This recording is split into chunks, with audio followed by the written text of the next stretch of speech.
Yo, what up, Dub? What are you doing, bro? Did you ditch your court?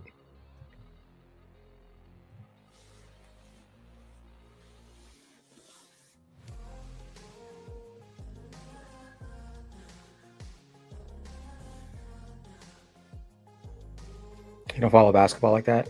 I don't really follow basketball either. Like, I don't really watch games or anything like that. But I only watch YouTube. It's like the only thing I really watch. So I watch highlights and stuff, but I don't really watch games because I don't have TV. Like,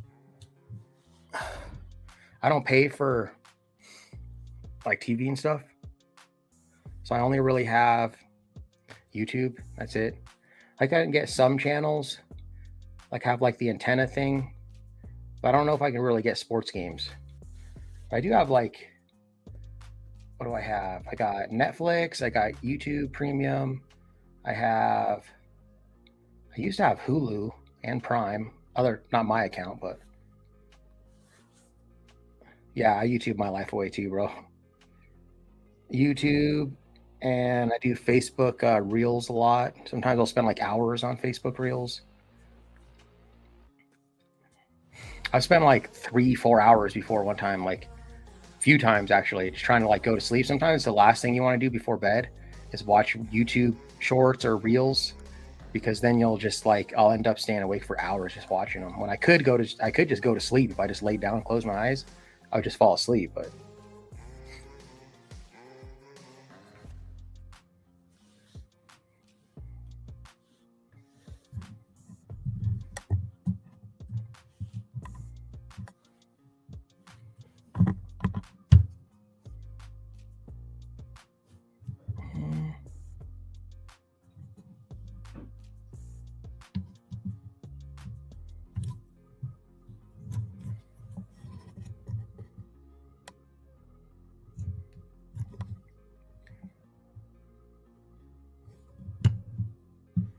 I get this thing perfect for this new position that I'm sitting in, feet up.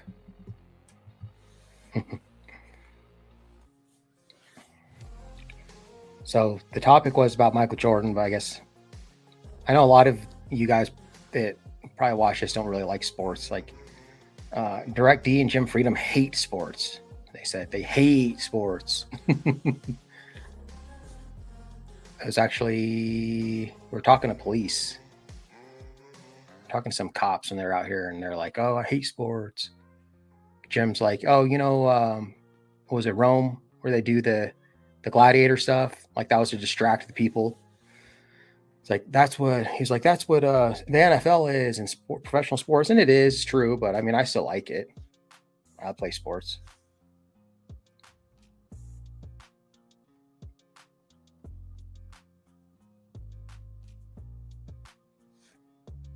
Yeah, that's what I do. I don't like Netflix. I have it. It's not even my account. It's my mom's. But she added me on. I used to just have access to her account, and then they changed it to where like they could find out if you live in the household, like if it was a different modem. You know what I mean? They could tell, so they would cut people off. Like everyone's doing that. Like Spotify did it. I used to be on my brother-in-law's plan for Spotify. He had like 15 people, and then me and my mom got cut off for that. I got cut off my mom's Netflix account, and then but my mom added me on. I don't know. You have to pay. She pays like, I don't know what she pays, like a small fee to act like have an extra person on or something. Oh, you just hate professional sports? Well, they kind of like suck now, dude, because they're rigged, like clearly rigged, and like basketball kind of suck. Like basketball kind of got ruined. Like Steph Curry kind of did ruin it. I mean, because people think that they can play like Steph Curry and they can't. So the game's like not even as fun to watch. All they do is just chuck up threes all the time. And unless you're Steph Curry, I don't think you should be doing that. I mean, it's just boring to watch. I mean, statistically, maybe like they can make more points, but it's just not fun to watch anymore. And then like football's rigged too. Like the Super Bowl with the Chiefs, and who did they play when they won? It wasn't last year, was it? Was it last year, the Chiefs game? Dude, that was rigged too. I remember seeing it too, and I saw a YouTube video afterwards, and I was like, "What the heck?" Because they got like a first down. I was like, second down, and then they scored. They got like 5 yards or something. It was like 2nd and 10. They got 5 yards. Then all of a sudden it changed to 1st and 10. And I was like, "What? Hold on, it should be third down. What? How is it first down?" And then I saw a YouTube video, and they were playing, and they're like, "Look, they just gave them an automatic first down." And I was like, I knew I wasn't tripping. I knew that like that happened. You know, because like you think like, oh, maybe I'm just tripping, dude. But I could have swore it should have been third down. So that's rigged. You know what I mean? Like everything's just rigged, dude. Traveling is like getting like ridiculous now in the NBA. I know the gather step thing, but like there's like blatant travels, dude. In the NBA, they just never call it. Stupid. And then like they used to call traveling in the 90s all the time, the stuff that I didn't even think was a travel. You know what I mean? It's like they're teaching them to just let them travel. What's up, Tag?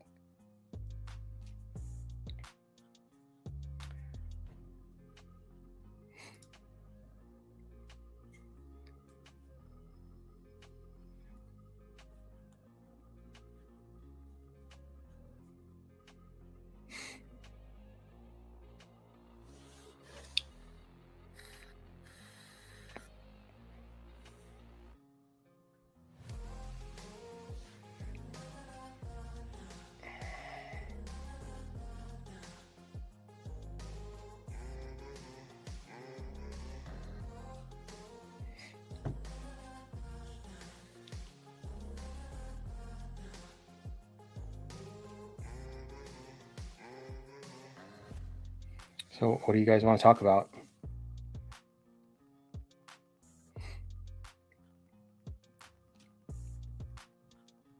If you restream to your main channel and force everyone here, they come, bro. Should I try that? See if I don't know if I can do it now. Let's see. Oh yeah, I can add the DMA channel. Should I do that?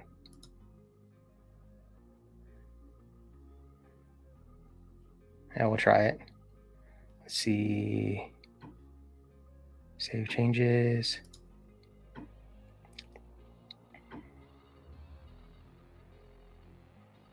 Okay, we're on the DMA channel. See if I can get more people in here. Even with the shadow ban, I probably still get like 40, I bet, or something just like this.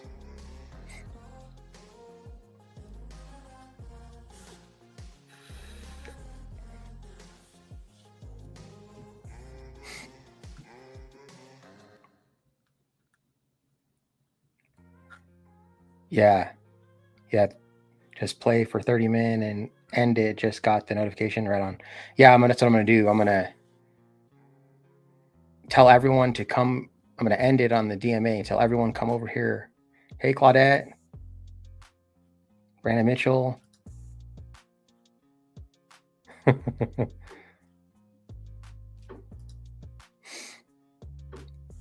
So I just went on the Christopher Cordova. See, look, now it jumped to 33 people. So I just went live on the Christopher Cordova channel. So if you guys remember those lives that I used to do on the DMA channel that were just like this, just chopping it up and stuff, that's all this is. But like we only had 3 people in here. So Dub Wubs was like, hey, just stream to the main channel and tell everyone to come over. So that's what we're doing. So if you want to hang out with us and just chop it up about whatever, the topic is how many points would Michael Jordan score in today's era, but we could talk about anything. But if you want to be in here, you should jump over to the Christopher Cordova channel, because I'm going to end the DMA channel soon. Thanks, bro. Brandon Mitchell put it in the chat.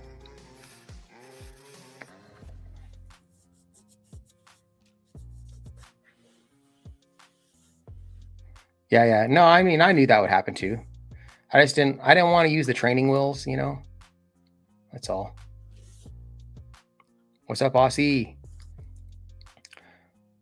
I added you on Facebook, bro. I didn't know that you and Jenny were like a couple. Are you guys married? Are you guys like a boyfriend and girlfriend? Because I saw her on your memberships. I was like, oh, Jenny's on here. And then when I saw you send me a friend request, I was like, oh, because actually I think I saw on hers, because I'm friends with her, and I think I saw on hers in a relationship with Nathan, but I didn't know that was you. You know what I mean? Because I didn't know what you looked like. I'll pin the link. Okay, let me see if I can figure out how to do that, though. That's the problem. I never knew how to do it. Let's see. That's like the one thing that like I don't know how to do. Yo, what up, bro? Oh man, hey, thanks for gifting 10 memberships, bro. See, there's benefits to being on the DMA channel.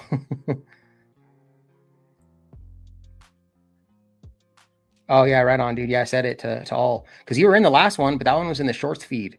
So I tried to just go on the landscape one this time, and we had 3 people in there. So that's why we just dropped it on the DMA channel. So if you guys want to hang out with us, you should come. You should go over to the Christopher Cordova channel because I'm gonna dump the DMA one here in a bit.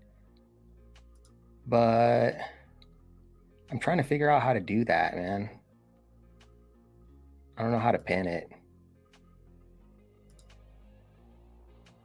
Hey, what's up, Joanne? Hey, I gave you the sponsorship on, I think it was the Sweet Tea compilation, but I'm gonna do another one for you because I'm shadow banned and that got like hardly any views. So once that goes away, I'm gonna do another one for you. Yo, what's up, Bear? You guys come to kick it with me for a little bit till Christopher Ruff goes live.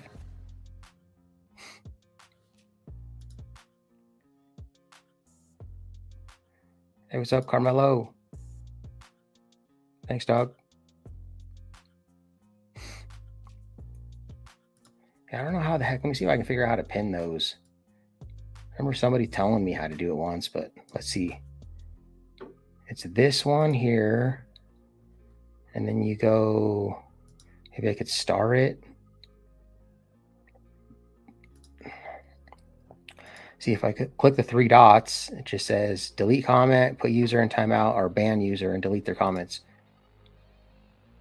There's a right click. No. I think I have the,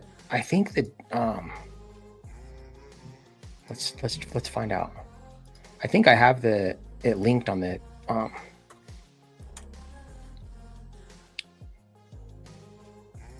see.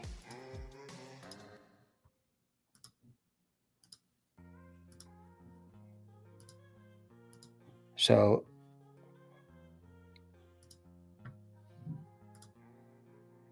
see if I added it on there. So this is how you do the about section now.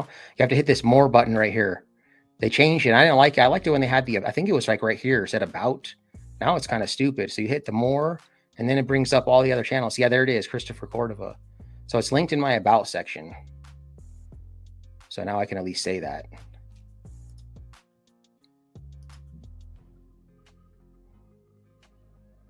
Oh, do it on my cell? Okay, yeah. Can I do that? Let's see.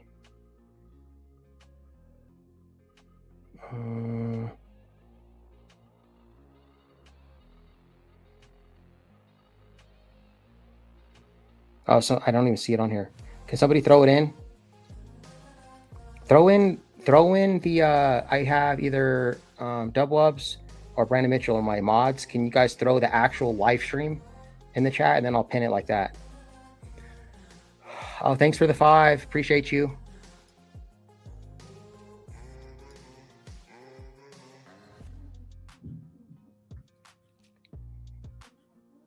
Right on, dude. Yeah, you guys been together like newly. Oh, look, there she is. What's up, Jenny? I didn't know, Jenny, that you were in Australia though either. I guess I just never like realized that. I just know that you like Mustangs. I'm not really a Ford fan. Like Mustangs are cool. Like Mustangs are nice cars, but like a lot of the regular cars, like the Ford Focuses and the Ford like Fiestas, they put trash transmissions in those things. My sister has still, I think she has a Ford Fiesta. It was like a brand new one. It was like 2011. And she has already gone through like 3 transmissions, dude. And then I had another friend who had, was it a Fiesta also? And she was going through a couple transmissions. And then I had another friend who had a Ford ST.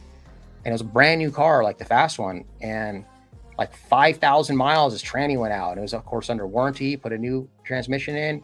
Then, like, I don't know, 10, 15,000 miles later, the transmission went out. And he's like, screw this, dude. He like got the transmission fixed and he sold that car. And he's like, he got a Jeep Cherokee.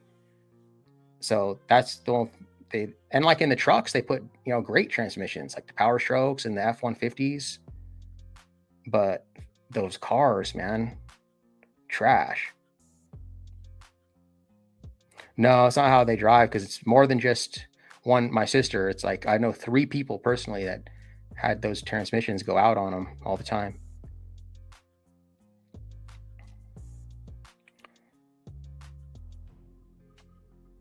Yeah, so there's I have a lot of Australian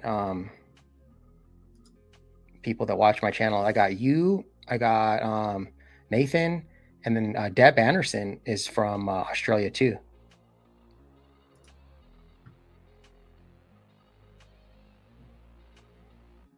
Yo, what's up, James?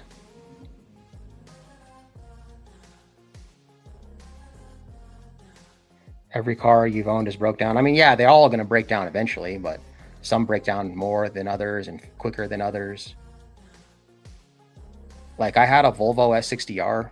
It's like my favorite car, dude. I want to get another one. I had to sell it because it's really fast. They're like, it's like the BMW M series, right? They made them from 04 to 07, and it's a 6-speed manual. It comes stock 300 horsepower. Mine was probably about 400 with my mods, and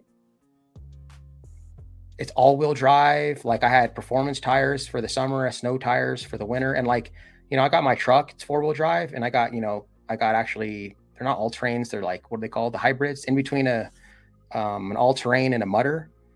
And it does great in the snow, but like nothing does like those snow tires. If you ever have a chance to actually get actual snow tires, oh dude, it accelerated like with the all-wheel drive, like I was just on asphalt, dude.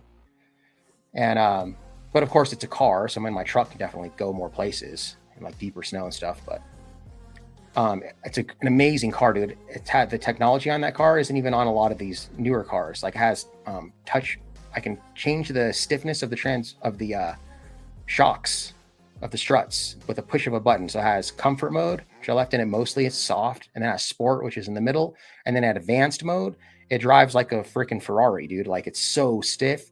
So you just throw it in a sport mode, and then or advanced mode, and then you know when you're going around those turns, it's like a yield, and it's like it's not a 90 degree, it's like a 45. You know those little things where you don't have to stop all the way. You just kind of, you know what I'm talking about. Drop it into second in advanced mode, and then just hit the gas around that thing, and it would just on rails, man. It just suck you into the curve. I miss that car, dude. But I had it was a inline 5. It was I think it was a 2.5 liter. Is that what it was? Was it a 2.5? That's kind of small. Yeah, I think it was only an inline 5, 2.5 liter turbo. And then I had full exhaust. I had a MagnaFlow. Dude, the thing sounded like a V8 though, bro. Like it didn't sound ricey. I don't like those ricey sounding cars. Like my cousin was like, dude, this thing's a 5-cylinder. I thought this was a V8. I was like, no, dude. And then like I got so many compliments on the way that thing sounded. Is that MagnaFlow is badass on that car. And then I had a downpipe catless, so it was full exhaust. The only thing that would have been cooler that I wanted to get was a cold air intake. That would have made it sound even better. But and then I had a tune on it. And then I was running race fuel in there, but I would run like a 50-50 blend, because after like 95 octane, I didn't really notice any performance. And dude, so I'm guessing I never had on the dyno, but it was probably about 400 horsepower. Maybe not in Colorado, but like at sea level, it would have been 400. I would have loved to drive that car in sea level, dude. My God. You know, 400 horse, that ain't nothing, dude. Like compared to your Mustang you have, is probably dust it. But like I thought my car was fast. Then I drove my friend's Cadillac CTS-V, which has that same motor they put in the Z06, I think. It's like 550 horsepower. It's an older one. It was like a 2012.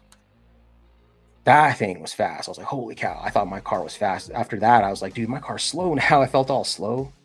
But I like the power of like turbo cars rather than naturally aspirated, because for whatever reason, when that turbo kicks in, it just like sucks you back into the seat. And like, even if it's the same horsepower, I never have noticed like it doesn't seem as fast. Like my mom had this car This Chrysler was pretty quick. It was a naturally aspirated 300 horsepower. But dude, my Volvo would like, it just seemed so much faster than that car. I was like, this car is not that fast. For whatever reason, like turbo or superchargers, they just seem faster. Like my truck now, it's about 400 horsepower, but you know, it's also way bigger, way heavier, and it's got, you know, those big 35-inch tires to turn. So, but like, and that Volvo was heavy too, because you know, Volvos, they have all this, like those seats were so comfortable, bucket seats, and they're all power seats and everything, and like everything's really sturdy in those, because you know, they're the ones with the 5-star crash rating, so they have all like the steel beams in the doors and all that kind of stuff. So it's a heavy car. I think it weighed like 5,300 pounds, dude. It was heavy. My truck, I think, weighs like 7,000 pounds. So the new Raptors are dope, but dude, I want a TRX, bro. That was my dream truck. This is the last year they're making the TRX, and I wanted the Hennessy edition. It's like the 1,000 horsepower one. It's like $120,000 truck, dude. Actually, I think they raised it. It's like 130 now because it's the last year they're making them. But the Ford, they had to they changed their motor. Instead of, what was that, a twin turbo V6, they had to change it. I think they did a supercharged 8-cylinder, like a 5.0 or something, because they had to keep up with the TRX, dude, running 707 horse.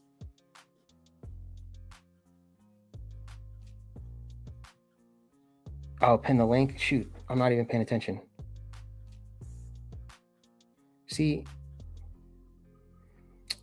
my phone does this, man. Like all of a sudden the chat like stops, and it's like from 5 minutes ago, and then like I can't even see it, and I gotta like exit out and then start over. Okay, let's see if I can find it. Okay, here it is. Let's see if I can pin this. No. Shit.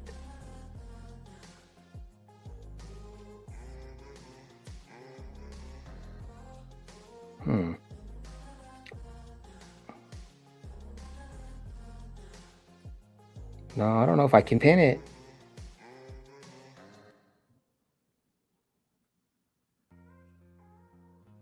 I don't have like an option. Oh, I know why. Because I'm on the Christopher Corva channel. I gotta go back on to DMA. There we go, I think. Then I gotta go to my live stream. Here it is. Okay, now I should be able to. Oh, but see, then it's doing that stupid thing. I can't do it while it's live on my phone. Oh, there it goes, finally. Okay, see if I can do it now. No. There's not an option. What I'll do is when I'm about to end it, then I'll just have somebody drop the link and send everyone over. If you guys want to hang out with me, guys, there's been about 30 people in here consistently. You guys should leave the DMA channel and go to the Christopher Cordova. Oh, thanks for the $2, bro. There, I paid your attention. Make sure that I'm not missing any. What's up, Public Tour?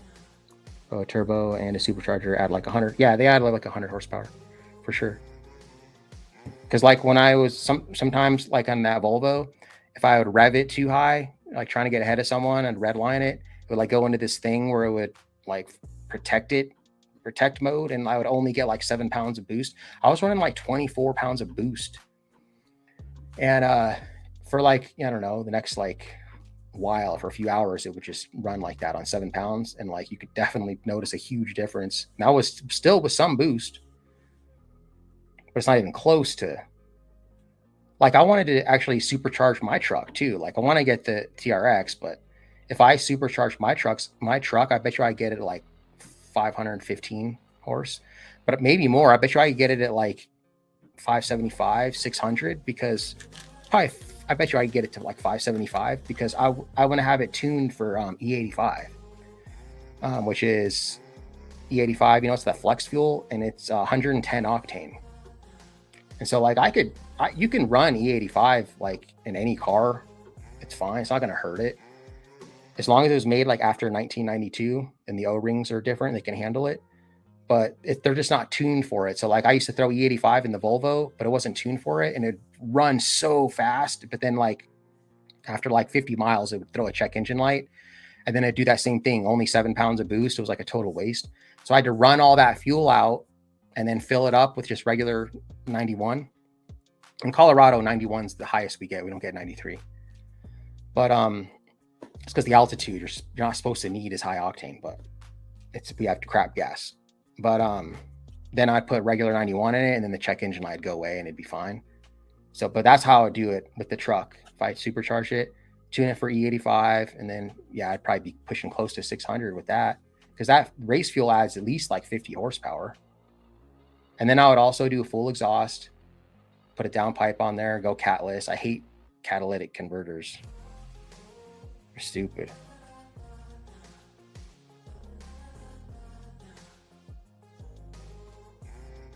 Yeah, 87 is like usually the low one. 87's our mid grade. We have an 85.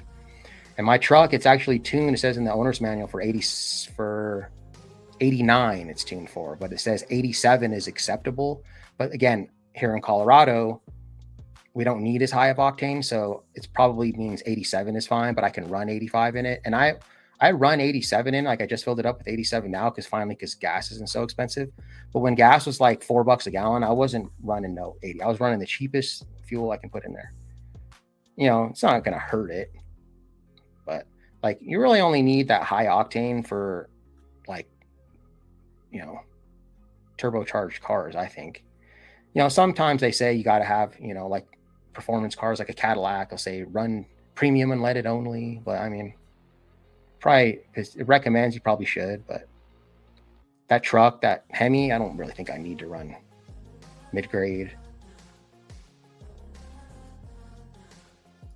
Did you see the video where the lady got a ticket for being homeless as she was going into labor? What? Ticket for being homeless? How do you get a ticket for being homeless?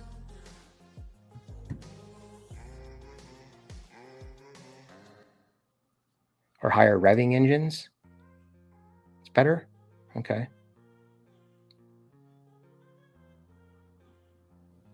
Yeah.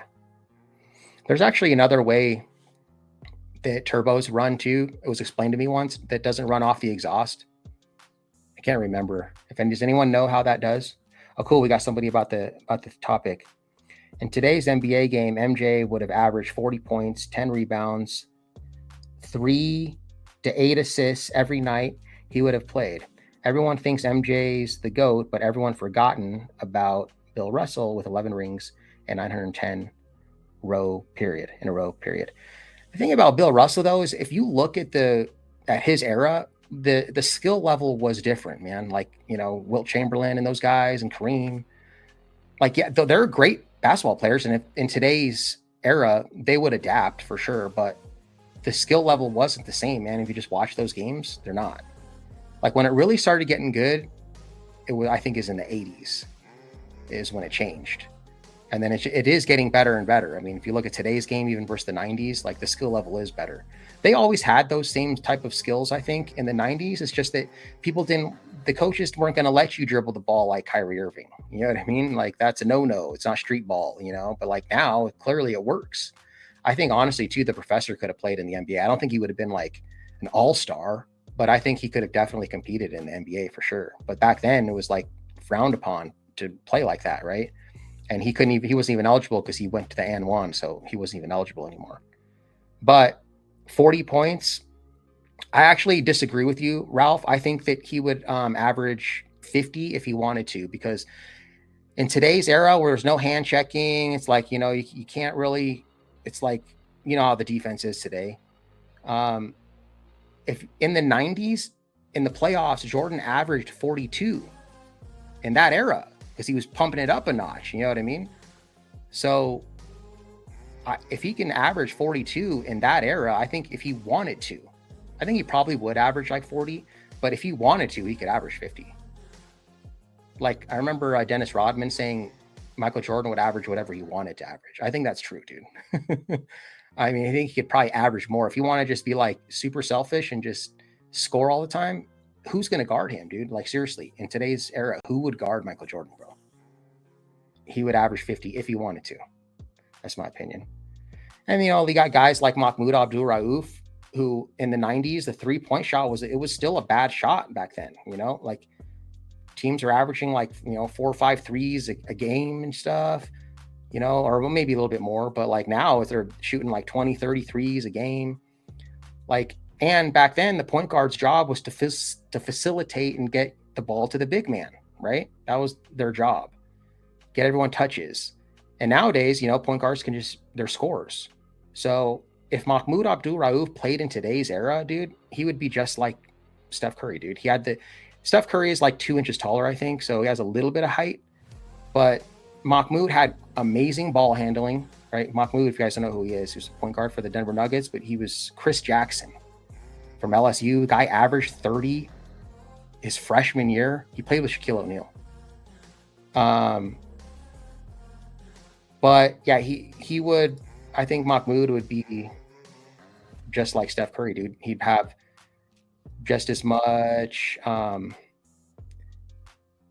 threes or close to it, you know. Same with percentage wise. His percentage in the NBA threes wasn't anything spectacular. It was good for the era, but again, dude, like he would be able to get better looks at threes in today's era than he could back then. You know what I mean? He wasn't getting the best looks at threes back then with the way they play defense. So yeah, kids more developed in sports programs today. I mean, dude, I was watching this video from like the 50s, bro, where they were like, it was like a tutorial on how to play basketball, like fundamentals, talking about ball handling. And like when they'd get the ball, they would either pass it immediately or dribble it once and then pass it. Like that was the game. They didn't really like the only time they take more than one dribble is if they like drive into the hoop. And it looked like these professional basketball players, when they're driving into the hoop, it looks like somebody like, you know, it's like in middle school trying to drive with their left hand, you know, like looked kind of uncomfortable and awkward. And like, they weren't very skilled, especially you go back to like the 30s. It's even worse, dude. But the 30s is actually comical, bro. If you watch professional basketball back then, it's like you could take any high school team today and they would just shit all over them. But even in the 50s, bro, and like the way they would shoot, like 1 foot in front of the other, right? Like not like kind of wide stance, like 1 foot like this, 1 foot like this, and like they're always crouched over. And like it was just, the game just evolved, man. But it was crazy to see stuff like that.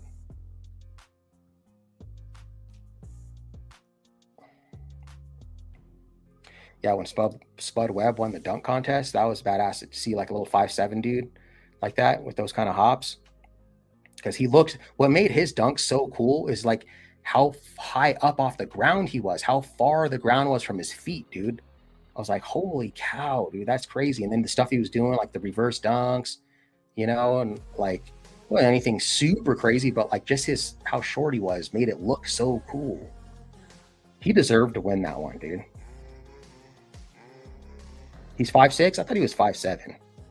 But back then they used to always like add an inch. They used to, first of all, they'd measure you with your shoes on, and then they would usually add an inch too. Like, what's his name? Michael Jordan was 6'5". I think in college he was listed as 6'5", right? And they bumped it. They always bump everyone. Like Kevin Durant ain't no 7 foot. I think he's like 6'10", dude. Maybe 6'11", but I think he's like 6'10". But now they actually changed the rule. Like they measure them with their shoes off now. So everyone lost an inch. Yeah, I guess that's what guys do though, right? Guys are always trying to get that extra inch, bro. It's the measuring starts from back here. But like, dude, guys do that. Like I know someone who does phone calls for like to schedule like colonoscopies for a medical office. And she says, you know, colonoscopies, they're old people that go in there for those usually, right? Like 50 and up. And she says men are the only ones that do this because everyone shrinks when you get older, you lose height. But she says men are the only ones that say, oh, well, I used to be 5'11", but now I'm 5'10". Like nobody cares. Like, okay, so you're 5'10", but like guys, it's like a thing, dude. It's like, cause I even do that because I'm 5'7". I used to say that I was 5'7", but I'm really 5'6" now because I lost an inch. But I lost an inch not from old age. It's because my feet flattened. I gained a full shoe size. So you have arches in your feet, right? And then my feet started to flatten. So when your feet flatten, your feet get longer, essentially. They're not longer really, but they're longer now. So, and then if your feet flatten, I'm losing height too. So I got bigger feet and I lost an inch in height. Pistol Pete was like ahead of his time, bro. Like he would do well in today's game. But you look at guys like Jerry West, dude, phenomenal basketball player, great shooter, but like he would have got shit on, I think, if he tried to play in today's era. Just like his ball handling and stuff just was not up to par. Again, if he had to compete, he was an athlete. You know, if he was born in today's era, he would be able to handle it for sure. But just in his era, he wouldn't have been able to compete.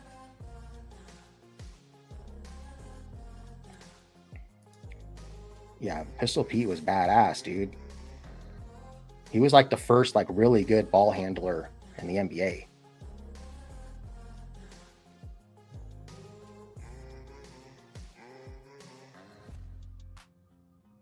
Latrell Sprewell, the dude that beat up his coach or choked him out.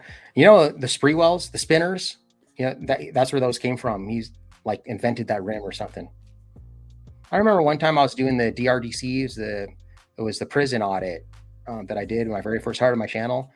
And like, I said something because the black guy, it was a CO, corrections officer, and he was parked in the handicap spot. And I said something about, oh, that ain't your car, man. I was like, and then I was telling my friend, oh, if that was his car, he'd have some spinners on it or something like that. And people were like, oh, you're racist. Like everyone's so sensitive, dude.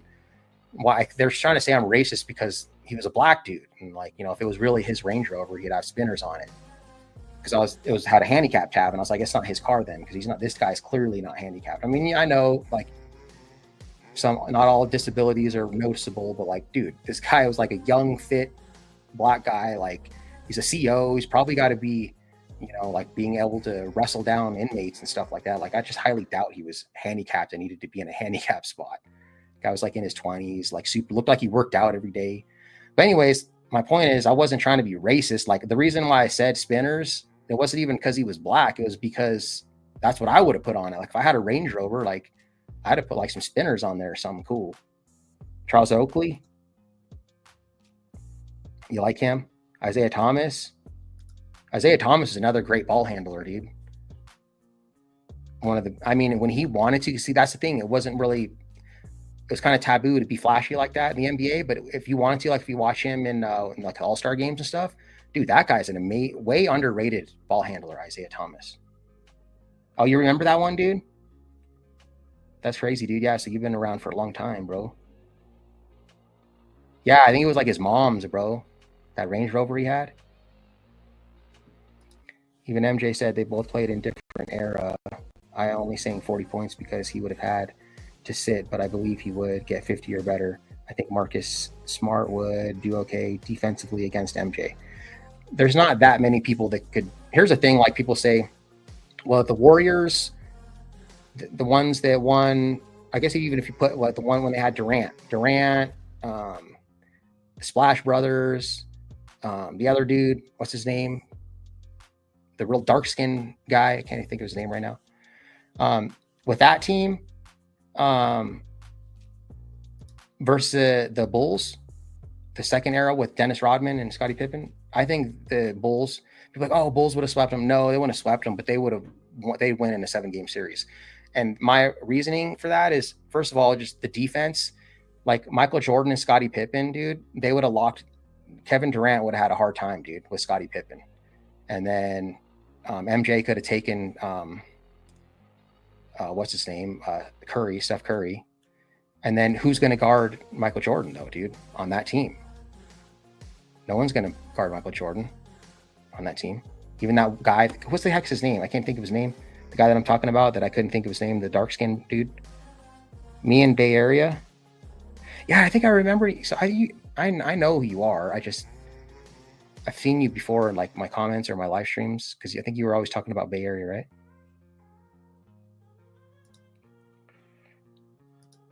See, yeah, he was definitely a GOAT. But see, people say that a lot. Like, well, he was a GOAT. Well, there's only really one GOAT, though. Like, people say that in the auditing, like, you know, like Bay Area is a GOAT or this guy's a GOAT. You know, but there's only one GOAT. But Larry Bird, dude, monster. Larry Bird would have thrived in today's NBA too. Same situation. If he was given the opportunity to just shoot threes whenever he wanted to, you know, because his percentage wasn't super high up there either. But again, in the era that he played in, it was harder to get better looks at threes. You know what I mean?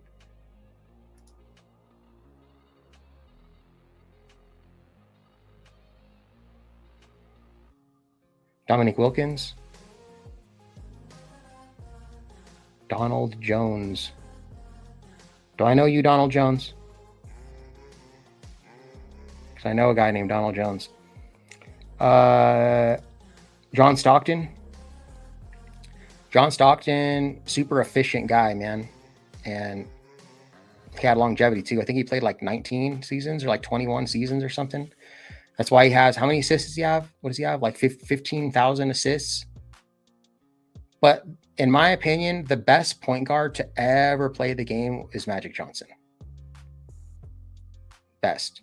He's one of those guys too that could have done anything, man. Like he could have played shooting guard. He could do it all. He was the best all-around player. I mean, dude, the guy played center in a game and had a whole bunch. He did great. He scored a bunch of points and rebounds. Because Kareem got hurt or something like that. And I think he's like, I'm going to play center. And the coach was like, you ever play center? He's like, yeah, I played center in high school. And he played center, dude, and he did great. Can't remember. Was it a playoff game or something? They won the game. Oh, yeah. Yeah, no, I know what you mean. I'm not saying it like that. But I mean, there are people that are better than others, so.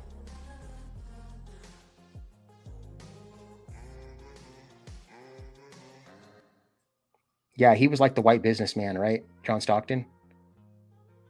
With that haircut that he had. Clean cut. Oh, you always watch my audits? Are you black, Donald Jones?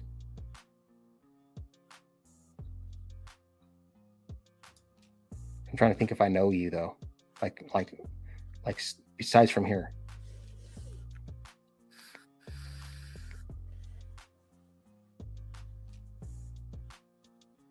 Kareem's badass. The reason why he has so many points too is also because, you know, the longevity. And like, you know, longevity, I don't think that people throw longevity as one of the criteria for potentially being the GOAT, but I don't think longevity has anything to do with being the GOAT, period, at all. Like most points scored, like, you know, LeBron has now. I mean, it's an accomplishment, but it shouldn't be considered in who the greatest of all time is, who's the best basketball player. Because think about it. Okay, because Michael Jordan he played, what, 13 seasons? And the two of those were in the Wizard years anyways. So, like, he took 1 year off in the middle, right? And then he took a few years off at the end and then came back. And then on top of that, didn't he play 4 years? Or how many years did he play in college, too? He could have came out of high school and probably played, too. So, he had less years. But, you know, if he would have played for as many seasons as LeBron, he'd have, like, way more thousands of points than him if he would have kept being able to average 30 at least. Maybe he wouldn't have been able to average 30 the whole time because he didn't average 30 in the Wizard years. But check this out. So if you're taking longevity into it, like let's say two guys are playing one-on-one. They're playing a series, best out of 7. And one guy wins 4 games in a row, sweeps the other guy, right? He's the better basketball player. But say if the guy that got sweeped, he plays 15 seasons in the NBA, and the guy that won 4 games in a row, he only played 5 seasons. Does that make the guy that played 15 seasons a better basketball player? No. You know what I mean? It just means that you have better genetics to, you know, be able to play for longer. That's all. So I don't think that longevity should really have anything to do with being considered the greatest. That's just my opinion. But there is something I'll give LeBron though, is people say that, oh, well, Michael Jordan's 6-0 in the finals and LeBron's whatever he is now. What is he, like 4-9 or something, whatever he is? I don't know what he is, but something like that, right? But here's the thing.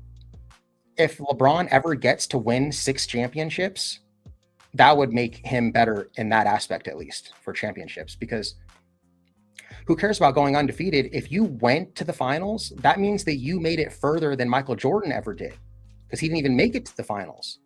So just getting to the finals alone already makes you better than not getting to the finals, right? That's my opinion on it.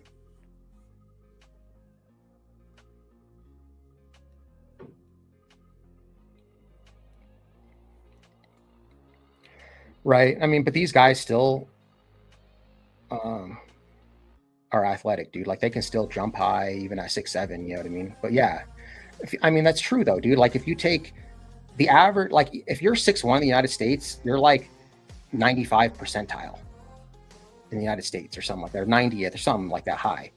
Like the average height is like 6'6" or 6'7", I think, in the NBA. Dude, that's like that's not even the 99th percentile. It's like 99.8 percentile of men in the United States, right? That's how rare it is to be that tall. And you pretty much got to be that tall. I mean, if you are less than 6 feet tall or around 6 feet, dude, you're just a phenomenal athlete, dude. Because you could take a lot of these people, you know, that played college or that played high school basketball, but they're just short. But they're just as talented as this guy that's 6'7". You know what I mean? Like you even take some just random Joe guy. You know what I mean? You know, he played high school basketball. You know, he was never like an all-star, but you know, he's decent. You know, he's coordinated. But you know, he's 5'10". But you take his skill level and put him in like a 7'3" body, dude, he'd be in the NBA guaranteed. You know what I mean? Like when you're that tall, like you don't have to be that skilled to still be in the NBA, in my opinion. Like even my skill level, I'm not a great basketball player, but I never took a bunch of time to like play basketball. And so I'm actually getting better now. I go to the gym and I shoot around. I'm working on my ball handling late. I mean, I'm old now, but if I would have taken it seriously, I'm athletic. So I pick up things quickly. And if I would have stuck with basketball my whole life, if I would ended up being 6'7", I think I could have been in the NBA or maybe even just, you know, in the D League or something like that.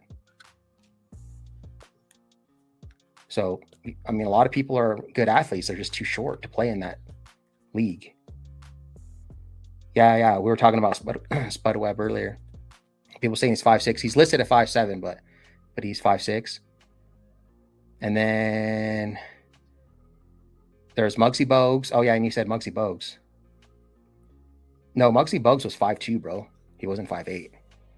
It's 5'2". The shortest player I think ever. Then there was also what's his name that played for the Denver Nuggets. That short dude. I think it was like 5'3". Blinkins was 5'3". Yeah, dude, I'm gonna work on my ball handling, bro. Just for you, though. Yeah, Draymond Green. I knew it was Green something.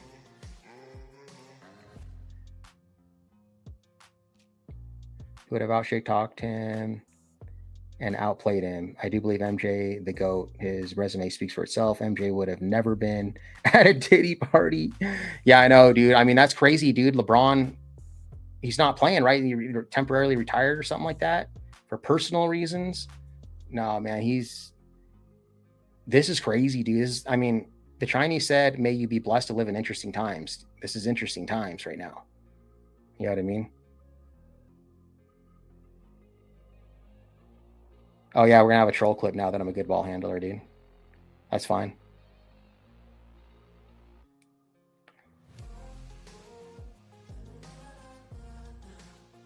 Oh, you know what we should do, actually, real quick? Let's play a video if it's still up. Let me see if I can find it. It's from a troll channel that sent it to me. They're trying to make fun of me, but I thought it was like kind of a compliment, dude. I was like, oh, actually, I think this makes me look good. Let's see if I can find it. It was like an older one. It was way past this month. It was in, I think it was sometime around here.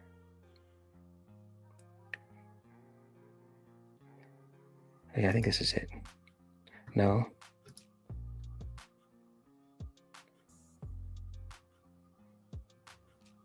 When did I go into jail?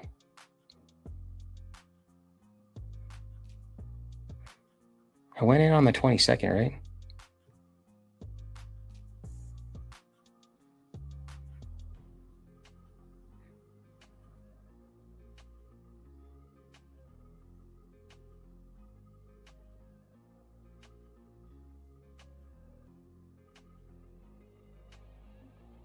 Or was it October?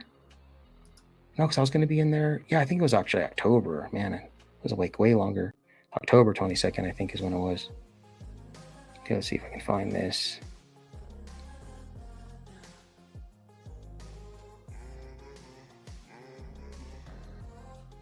Oh yeah, let's see. It's coming up somewhere over here.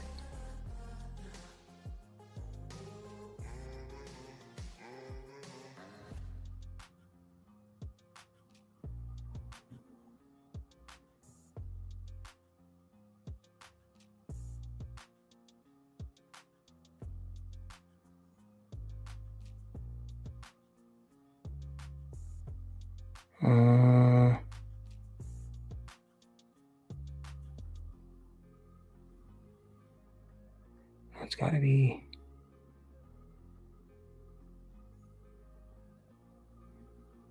Oh yeah, here it is.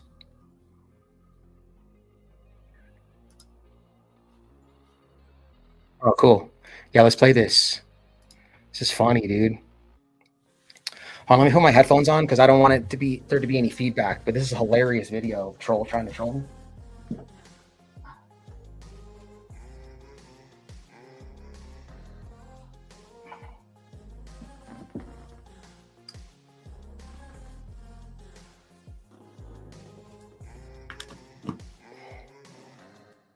Let me see.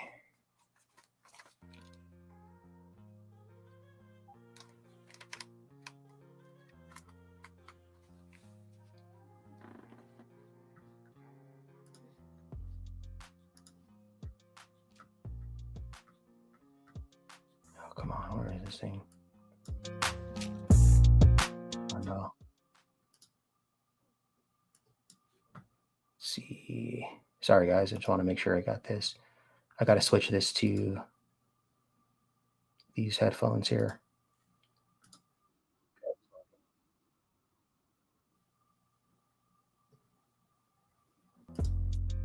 Okay. All right, cool. We're ready. This is going to be hilarious.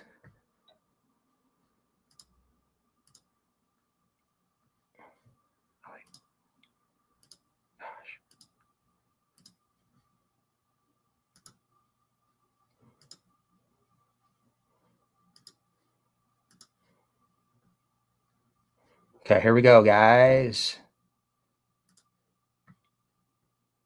What's up, guys? DMA in the house. You guys know already, I'm going to prison soon. But I wanted to drop a little track before I go. I have a lot on my mind, a lot on my heart, but I'm gonna let Karen Betson go first.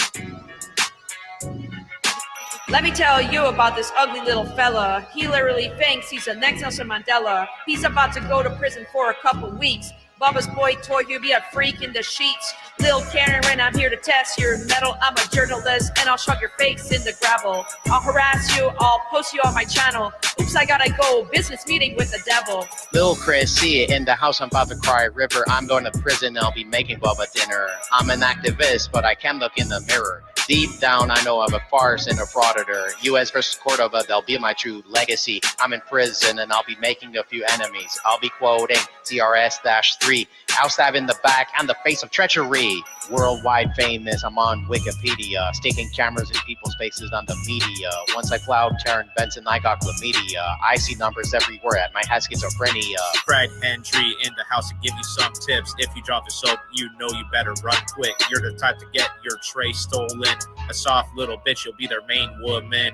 DMA, more like a piece of BMCA. I'm a true cowardice on full display.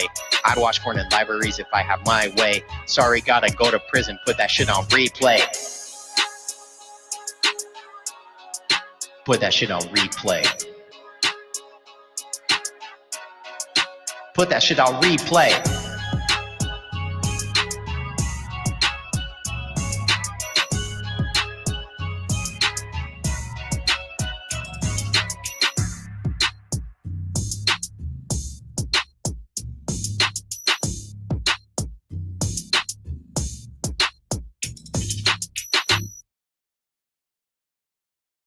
I thought it was cool, dude.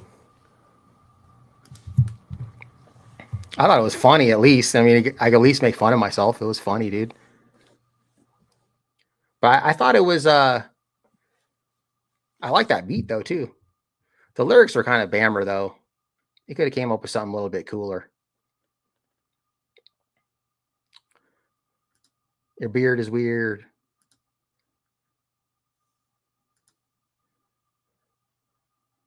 Oh, hey, what up, Barry? How you doing, bro? Hey, man, I don't think that that police officer can do that though. Can go into the vehicle like that and just pull out that axe, man. I mean, Fourth Amendment still applies. They have to say if they have a gun. These headphones didn't work. Sometimes they work, sometimes they don't. He has to say, the ARS says he has to, if they ask him if he has any weapons, he has to acknowledge if he does have them, but doesn't mean that they get to just like take the gun out for their safety. There's Pennsylvania versus Mims, which says that if they reasonably suspect that he's armed and dangerous, then they can pull him out of the vehicle. That's true, but they can't disarm him. And if I'm wrong, throw the case law in there, or the Arizona revised statute, because I'm not an attorney, but I'm just a guy that does research. But I'm pretty sure they can't just open the vehicle like that and just grab the axe and just confiscate it like that. Oh, dude, that's not me. That was AI, bro. That was a troll channel, man. Send me that. I thought it was hilarious, though. Yeah, I knew what you meant, the MGK thing.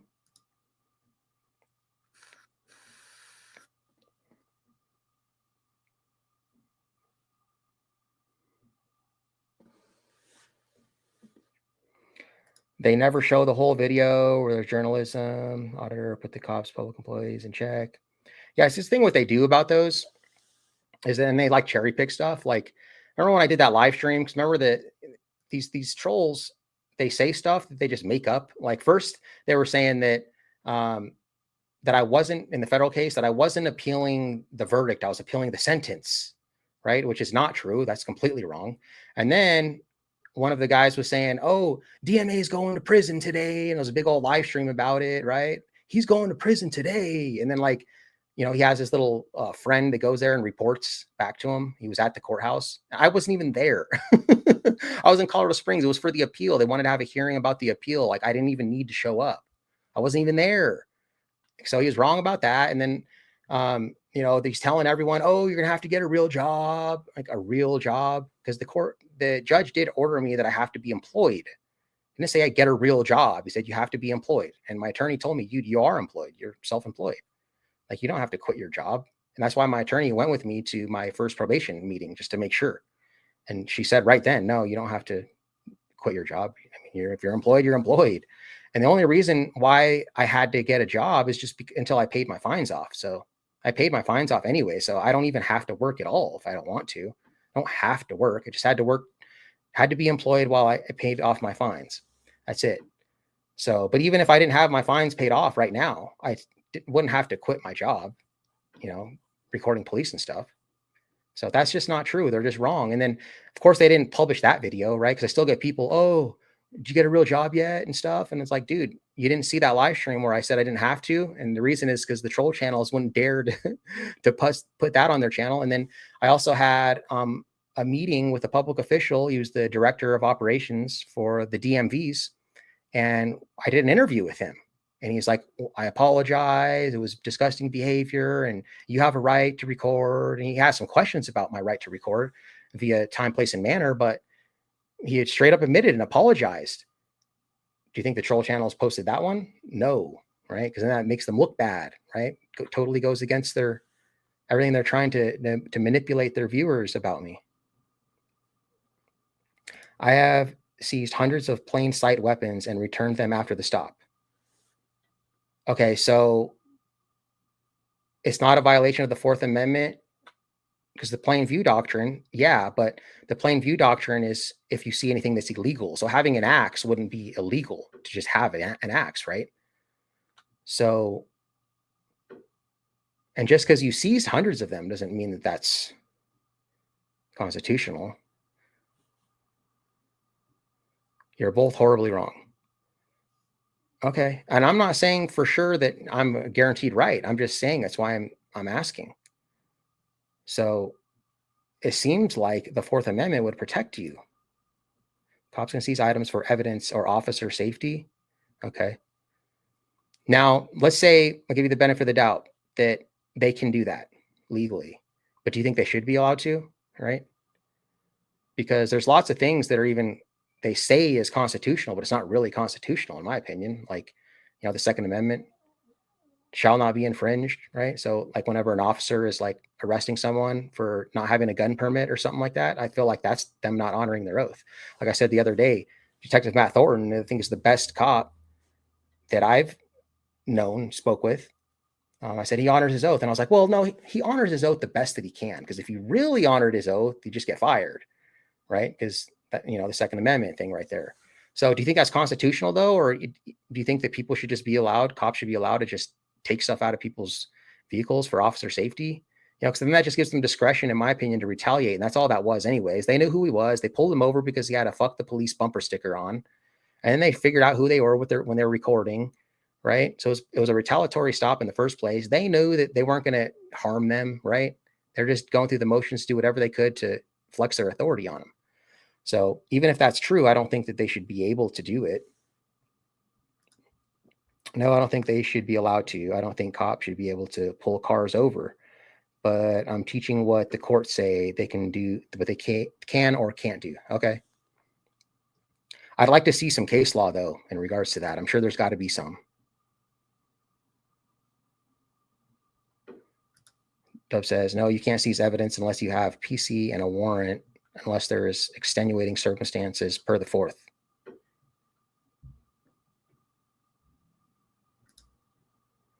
Yeah. Well, I mean, I always do that because I engage in civil disobedience, right? So, like, even if, there's case law against me now, federal case law for the Colorado, I still think that I should be able to take pictures in that space.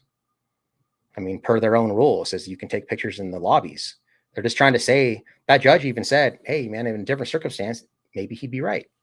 But they're just trying to say that space is not a lobby, though. It's a space occupied by the tenant, but you can have your cake and eat it too. It's like they got chairs there. It's full of chairs. It's clearly a waiting area. They got pamphlets on the walls. It's a lobby to me. They're just conducting business in the lobby and then trying to blame me.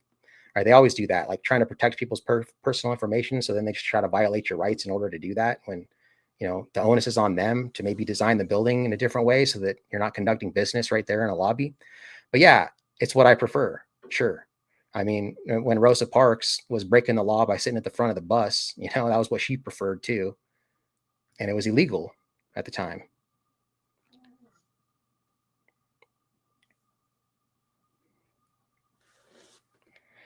But yeah, I mean, even Supreme Court, even the case law, they get it wrong sometimes, right? It's all up for interpretation, right? It's what the judge interprets, how they interpret the law. And I don't agree with their interpretation a lot of times. I just want to be able to just be left alone. If I'm not hurting anyone, then just leave me alone. Like, you can go in per Social Security Administration policy, you can audio record your own interaction there. So you can be right up there at the window, right next to all the other people, and audio record your own interaction. But they say they don't want me to take pictures in there when I was like way further away than these people could be up at the counter recording interactions, right? Audio recording.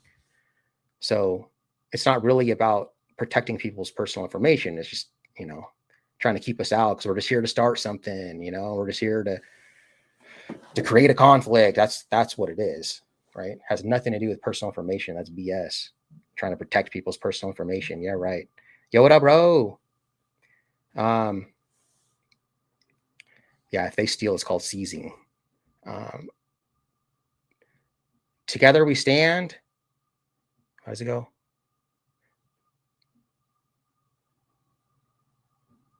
Together I stand. Divided, I still stand. Yeah, like, it's crazy, dude. If you have too much money, like say if you have cash, I buy almost everything I have with cash. So say I'm going to go make a purchase, a large purchase, and I got $5,000 on me, dude. If I get pulled over and they find the 5,000, they could just straight up just take it indefinitely. Right. And like, these cops are just like, oh yeah, this is totally moral for me to do this, man. I guess I don't know what they're thinking. I mean, Barry, like when you finally came around, like all these cops that are really just like totally fine with just locking people in cages for being in possession of a plant. Like, if they like made it's still federally illegal. Like if all of a sudden Colorado just changed it back. Like, no, weed's illegal again. Every single cop that's on the force right now would be starting writing people tickets and locking people in cages for being in possession of a plant. They're just order followers, dude. It's disgusting. And it's so hypocritical. And like, these cops are like, you know, going to the bars and getting wasted. But then if somebody chooses to intoxicate themselves in a different manner than you do by drinking whiskey and Bud Light, then they get to get locked in a cage, right? And you're free. You know, same thing with the judges and the DAs, right? Like, yeah, man, I drink my micro brew on Friday and Saturday nights. You know, I go to the brewery. Yeah. Oh, this guy has a gram of Coke. Prosecute him, prison, felony. You know what I mean? Like, dude, so stupid. It's like, we're going to look back, guys, in like 100 years and be like, man, look at this primitive society that people like, you know, we look back and think how primitive and barbaric people were, like when they had like, you know, we're hanging people massive, like everyone would be out in the town watching people get hanged, their children would be out there. Like, that's barbaric, right? And it wasn't that long ago. What was it, you know, 100 years ago, a couple hundred years ago, 150 years ago or whatever? It's not that long ago. So in 150 years from now, they're going to look back on this and be like, dude, look at this. Locking people in cages for weed, locking people in cages for anything, dude. Coke, you know, even the harder ones that, you know, I'm not pro doing those, but like, just think about it. Yo, what up for the record, bro?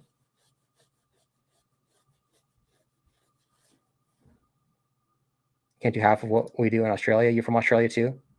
Yeah, I know Australia, they're a little bit stricter, but there's some people out there. Aussie Nathan did a library audit, dude. It was hilarious, man. That guy, there's some crazy people in that library.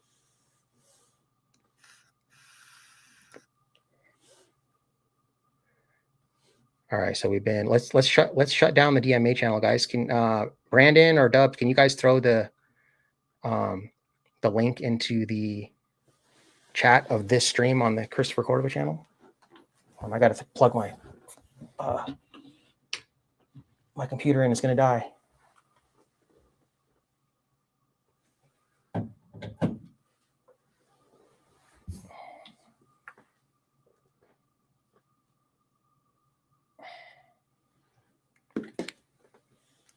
So you know what, like, I don't like about Apple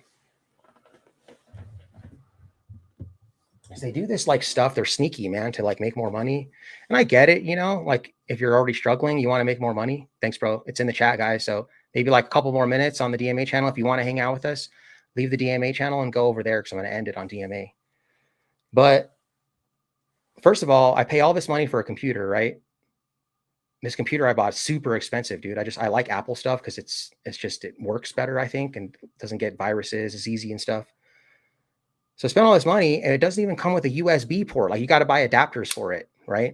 It comes with USB-C, but I mean, a lot of things still use USB, tons of stuff.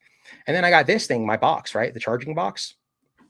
And it went out, stopped working, but I found out it's the box, not the cord, because I have two of these. And so, but this has this thing. You know what I'm talking about? Like, people have these for their TVs and stuff. You know, it's like it has a plug that you plug into the wall, and then it has this thing. Looks like this. This is the male end. But I tried to grab one to see if that would work, if it was this part that was bad. But I can't fit it in here because the ones for the TVs has like a square hole and a round hole. And this one is just two round holes. See? So it won't fit in there. And they do that on purpose so that you have to go buy the Apple one. It's like a scam, dude. I hate it when companies do that. It's stupid. Okay, I'm going to check and see how many people are in the Christopher Cordova. 6. All right, so we got 35 total. There's only 6 in Christopher Cordova. That's the link if you want to head over there. I'm shutting it down on the DMA. Thanks, guys.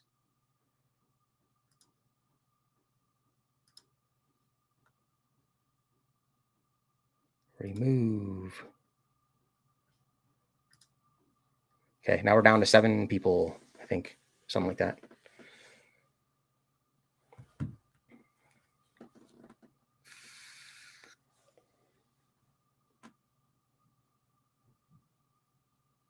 Yeah, but they're like really monopolistic garbage. I don't really know what that even means. Monopolistic. I don't know the definition. But I don't think they're garbage. I think their stuff's good. It's quality. I mean, there's certain stuff like Android, like Samsung's have better stuff. Like their cameras are way doper. And then like on live streams on cell phones, the audio is way better. Apple sucks. That's why I got this other microphone that I always plug in to make it better. Because like if I'm talking, I can hear it fine, my voice here on the screen. But anyone on this side of the camera, like it's really faint. And so I'd have to like in post, if I would use that footage, I'd have to edit it in post to fix the audio.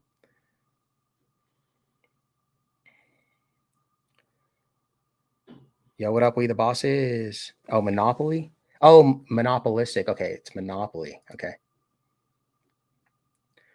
Yeah, they don't really have a monopoly, though. I mean, shoot. Actually, I think Samsung's a bigger phone company right now than Apple is.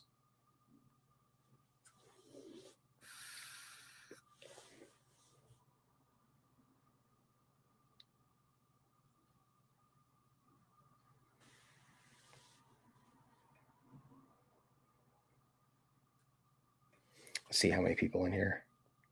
It says 13. It says, it's weird. It says 42 on my computer here, but then it says 14 here now in the Christopher Cordova. That's the most we've had on a Christopher Cordova panel or whatever this is, live stream thing.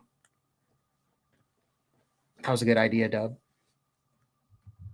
Oh, I got my drink, dude. I'm kind of thirsty.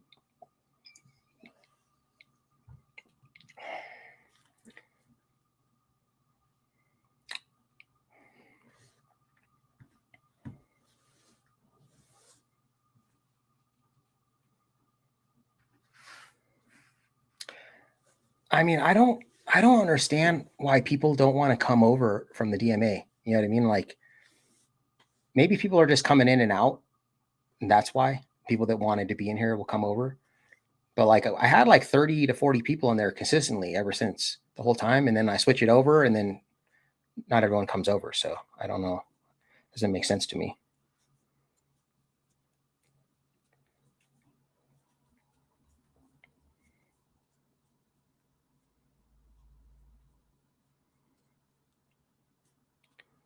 Like, you know, hindsight, dude, like if I could go back in time, I would I'd buy stock in Apple, you know, would be a good investment, or Bitcoin, dude. Just think when I first found out about Bitcoin, it was like what, 20, it was like, I was a late bloomer. It was like 2013 or something like that. I was like finding out about Bitcoin. Should have spent $1,000 on it. That's it. $1,000 on Bitcoin in 2013, dude. And I'd be like, I'd be a millionaire right now. Yo, what up for the record in the house?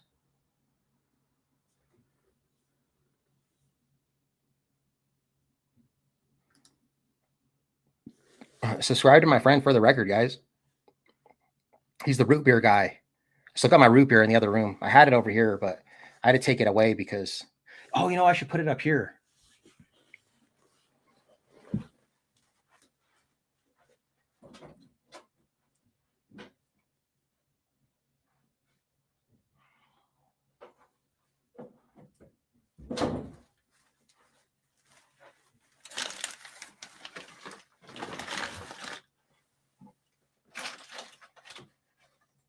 There you go. There's my root beer. For the record, bought me that root beer when I was in Albuquerque, dude. We did our audits together out there with our root beers. That's funny, dude. Like your thing with the root beer, that's like the equivalent of Direct D with the flashlight. You know what I mean? But I know you didn't invent the root beer thing. I think what's his name did it first. The heck, he's like the anarchy dude. Breaking the Flaw did it first, I think. Maybe he wasn't even the one that did it first, but you definitely made it popular. I'd never seen it until you did it. I saw that video just like showed up one day, and I was like, "Oh, dude, this is hilarious!" And then Direct D showcased it on your channel, and I saw it again. But I think I actually already met you by the time he showcased it.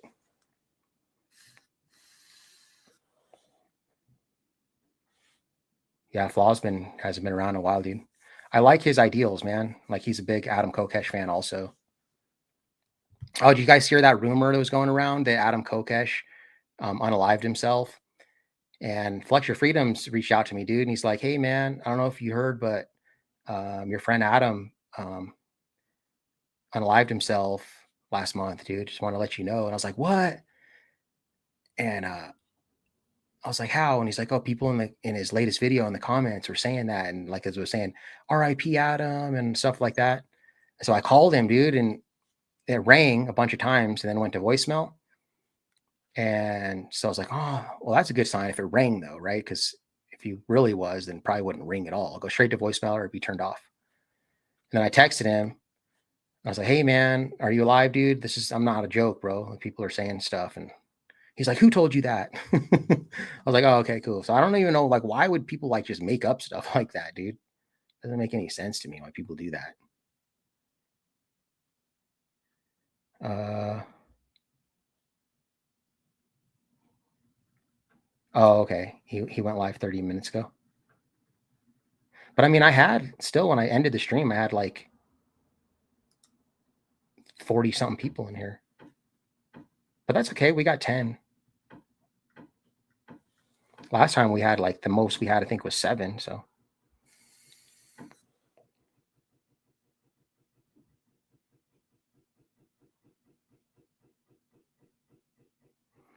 oh, was it? See, I don't really know too much about Terry versus Ohio. But the thing with like even like Terry versus Ohio and Pennsylvania versus Mims and Maryland versus Wilson is they all have criteria that the police just like conveniently forget, which is that they have to reasonably suspect that you're armed and dangerous, right? They can't just like, it's not Nazi Germany. They can't just, Terry stop you and frisk you. You know what I mean? So same thing with Pennsylvania versus Mims. They can only pull you out of the car. Like that cop with J-Town, because I was using Pennsylvania versus Mims too. But like the cop pulled me out of the vehicle, but like, dude, I just I just didn't want to mess with the dude because the guy already pulled his gun out on us, dude. Like, I didn't know what this guy was gonna do. It's not worth my life, you know what I mean, at that point. So I just got out of the vehicle, but I should have made a bigger deal about that part too, is that, I just got done telling you Pennsylvania versus Mims like 1,000 times, bro. And then you order me out of the vehicle to hand me a ticket. That's it. He just wanted to flex his authority on me. Pulled me out of the vehicle so he could hand me the ticket. And that was it. All right, have a good day. Like, you idiot, dude. Screw you, man. Like, clearly doesn't know how to honor his oath, man. Doesn't even know what he's doing. Yeah, it was with J-Town. And Sweet Tea was there too.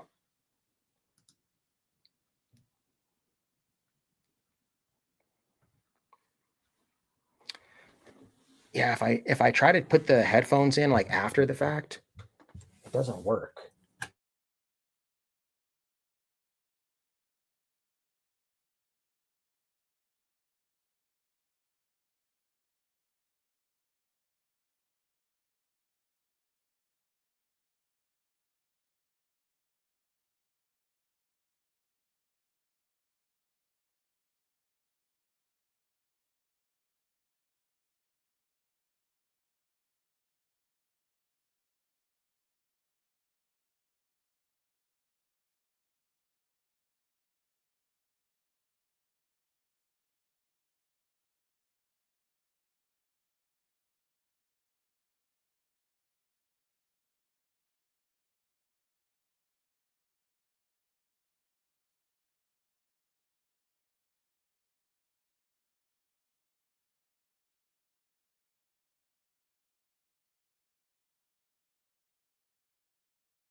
Okay, testing 1, 2. Okay, now I think it's working. Okay, we good now? Can you hear me? Should be fine.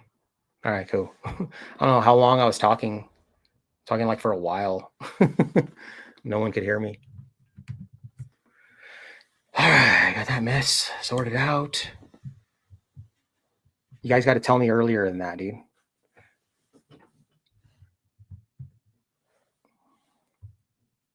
Oh, it was only 40 seconds. Okay.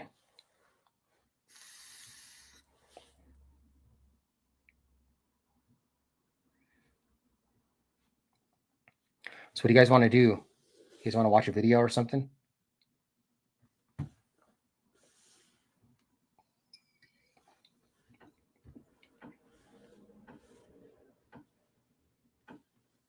All right, cool. Yeah.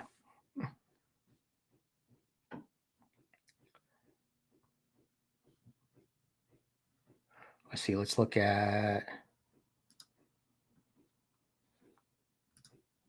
Let's see what we got going on in the YouTube streets. We got. Oh, we got ANCAP. 255 people watching. Let's see what he's doing. The YouTube mobile app does not tell me who does gift members, and it's really stupid.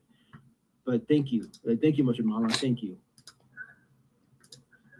Much appreciate you, Mustard Mama. Much appreciate. Thank you. Thank you.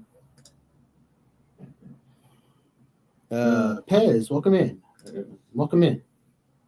Let's put some in the chat.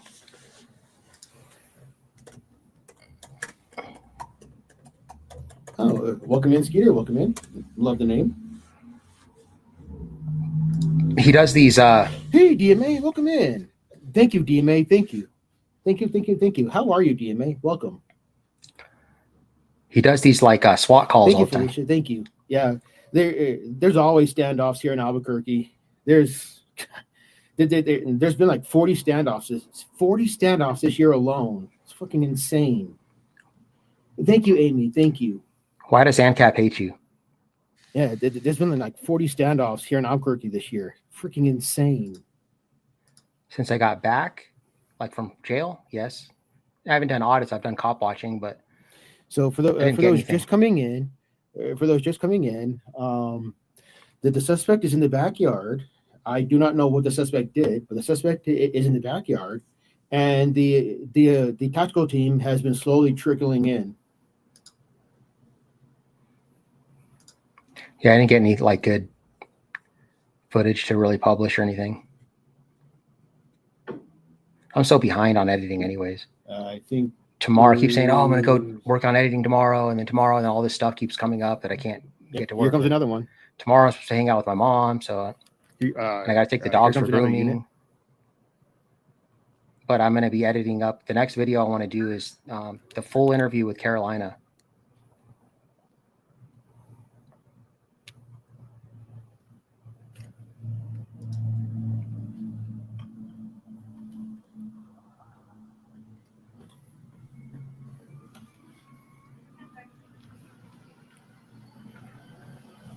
Oh, you're talking smack to his friend?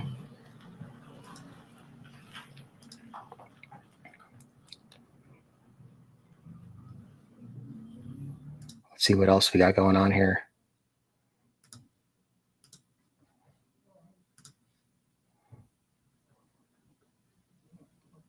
Got a public tour video.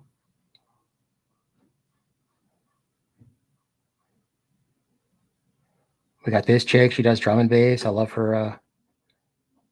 I love her, the style of music she plays. We got True North Transparency is live. Let's see what he's doing. Okay, why are you guys interrupting me? We want you to be reasonable with this. I haven't interrupted what they're doing. Why are you guys interrupting me? You are interrupting them. I was standing here not saying a single word, and you guys came up to me. Sir, they're uncomfortable. That's fine. Lots of things make people uncomfortable. Sir, feelings, please. It's their workplace. Yes. They have this right. Is my workplace as well. This is they actually have a permit. These guys are not trained. I have the Canadian Charter of Rights and Freedom to stand right here and film. I don't have to give you my name. What's your name, sir? What crime have I committed? Okay, we're trying to have a discussion with you. I don't want to have a discussion with you. You are actually trespassing because they have a permit to be here. You don't. So are you going to trespass every single person walking through? You can't just discriminate. Sure. They're not causing a I'm not causing an issue. I'm standing here. Filming is not causing an issue. Filming is not causing an issue. Yeah, because you guys came up to me. They asked that you not do this. This is their workplace. This is open to the public still. The public is still allowed to walk through. How you doing? This is a movie. Yes, are they filming right now? I've been Well, I'm on the public sidewalk, just like every single other person here. To have this. Yes, that's fine. They do their thing, I'll do my thing. I am working here. And you're interrupting me. Thanks, Denver. What's your name and badge number, sir? If you don't move, what's your name? We'll deal with that after. We need your name first. No way. We asked you your name, sir. You'll have to be arrested because you're trespassing. Is anybody here saying here, because you guys are trying to arrest me for filming in public? It's trespassing. It's not trespassing. This is a public sidewalk. There's nothing that says this is closed. There's nothing that says this is closed. This is public. See, there's people there walking. No, I was These guys were standing the here. bank tellers, and I worked at Sobeys. Do you know him? Who is he? What's your Yo, name? what's up, G? Yeah. And, what's your last name? We're trying to work with him here. No, you're not. You're trying to scare me away when I've committed no crime. I've committed no crime. Oh, wow. Any of you gonna say something? No? It's a workplace. So their concern is that they're at work right now. Yes. Trying to work. It's a closed film set. Do you not understand the public filming laws? Sir. You guys aren't listening to me They're either. allowing people to come through, to walk through, to continue with their business. What they're asking is that you not film them while they're working in a closed set, right? It would be different if it was. Unfortunately, they don't have that right, ma'am. They do. No, they don't. Yeah. Whatever we You can can ask see as from much as they public, we want. can film. That is not. I'm true. asking you not to escalate this any further. This is closed. This is their permit that they've gotten from the city and paid for. Where does Look it at all say the this is people just closed? walking around. Any signs? You can go call the city. Where can I stand, please? You can stand at City Hall and go ask them. I'm- We're about to close down these streets right now. Okay, I'll move like everybody else will move. I will cooperate. So if they have a permit, then you can't interfere with it and you can't like be in their scenes. But like if there's other people walking around and they're totally fine with that, and it seemed like it was the filming was the issue because that's what she said. Turn off. They don't want to be filmed. So it's not his mere presence, it's the actual filming. So that wouldn't matter. If other people can be there just because they're not recording, then it doesn't matter if they have a permit or not. I'm just asking for you. because you're holding up them filming. They're They trying forced to them move out, out too. here. They Okay, don't want to move while North they're Bay is filming. definitely on my Please list. I'll move out it. of there. Where will they be filming? They're shutting just down. from all from here. to Okay. here, and this way and this way up to McIntyre, all the way up to McIntyre. So are you going to be telling all the other people as well? Yeah, Okay. absolutely. Sorry, sir, you're blocking the camera, so if you can move, please. Look at that camera. Yeah, you have to go Yes. up to McIntyre. Okay, I'm going to walk this way. We're blocking from Algonquin to me. This is public. Look at all the people walking, We man. are stopping that. I'm just asking, please don't escalate. I'm not a danger. I'm the We place. don't know that. So let's go. We Because don't they know got up that. into my face. Jesus Christ, this is crazy. Shutting down this Yeah. street. We're shutting down there for something. Yes, So we're okay. trying to stop I'm willing to work with you guys for where you want to close. Okay, we're and where I closing. can- We're trying to explain to you where those are and your name is Algonquin. Okay, so you can go up to there. They hate when you talk over them, They hate when you talk.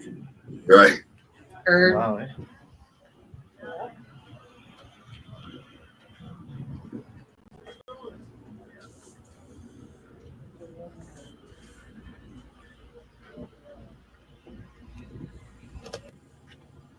Garter World is like allied, right? Yeah, well, yeah, they're terrible. Terrible. Who is this? That guy's. Is this in Canada? Free press. Dig it. I'm gonna share his link again before I close this one down. And I'm gonna go subscribe as soon as I watch this replay. See, he's about to put the link up.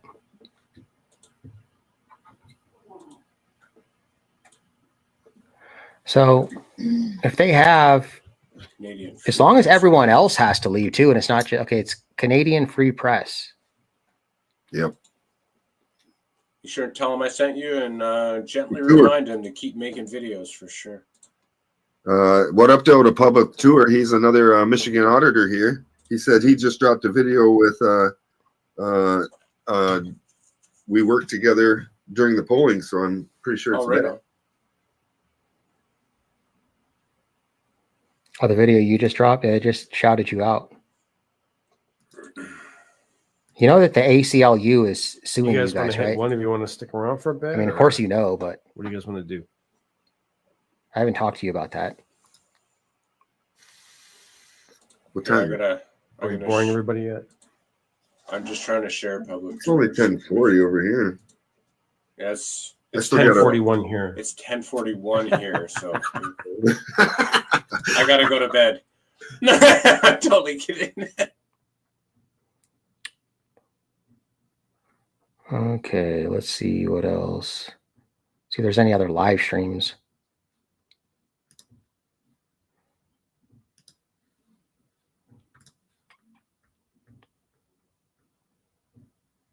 I don't think they'll see. No, not really much people are live.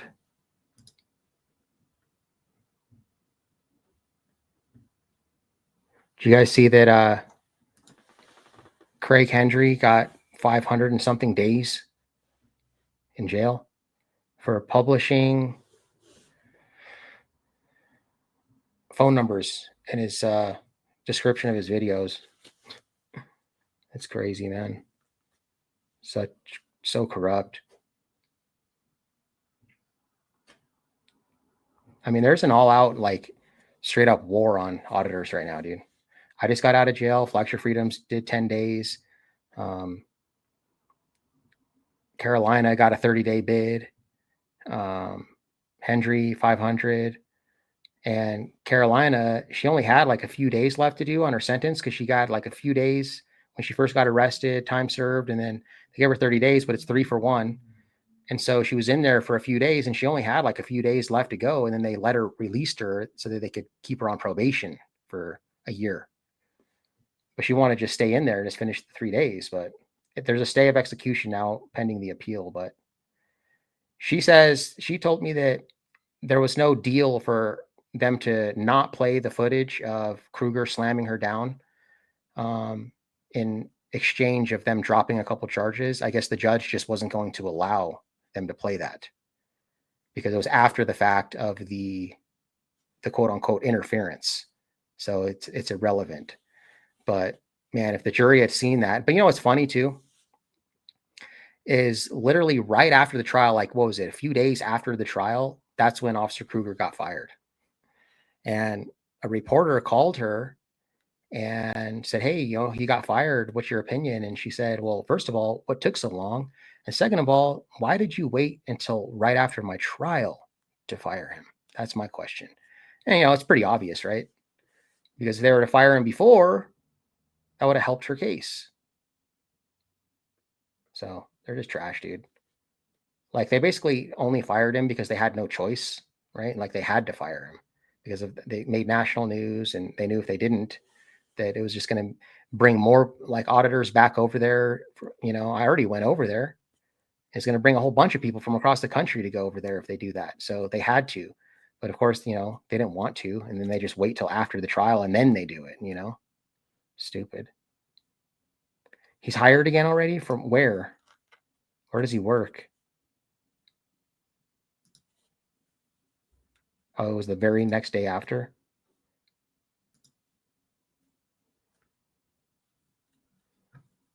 Model lost too.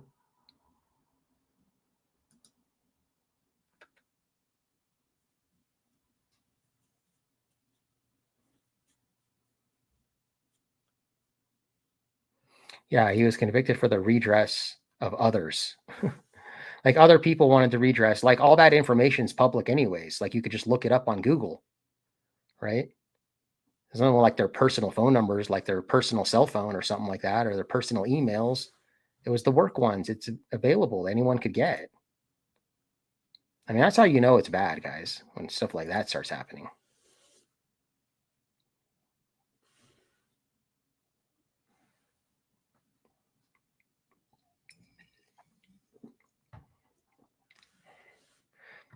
Oh, you know, we could watch. Let's see. Let's see what we can watch. We're going to look for search.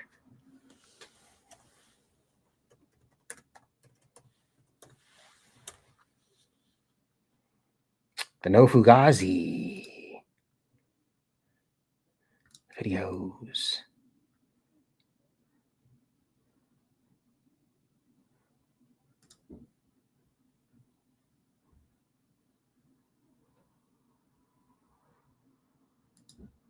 Light-skinned shorty who is on the end is mumbling and she is very prudish. Okay. Any response? She's probably talking to me. Yeah. I'm not prudish. All right, you can say whatever. Think what you want about me. Okay. I make a difference. I've said, obviously, you guys have made your point that you think I'm a prude. But a lot of people do think it's very respectable to have saved yourself for this long. Echo. So, I think, I would and it's say, not like it's not like, I'm disgusting. I don't think I'm disgusting looking. So I would say this about, let's just grant it to you. Let's say that it's real, that you truly are a virgin, right? I would say that for you being a virgin, I could prove it to you. I got you. Look, I'll say this because you said that it's respectable. I would say this: for you being a virgin and having sexual temperance, that is very respectable. It is. But the fact that you're 34 years old and you're still a virgin and you're unmarried, and you haven't found anyone to commit to you and someone that you want the committance from that isn't respectable. Because the reason why it's not respectable is because you only got 80% of your eggs are already gone. So you say that you holding on to your value, but your value, and you are holding on it from a sexual standpoint. Yes, you're a virgin. No one clap cheeks. That's good, right?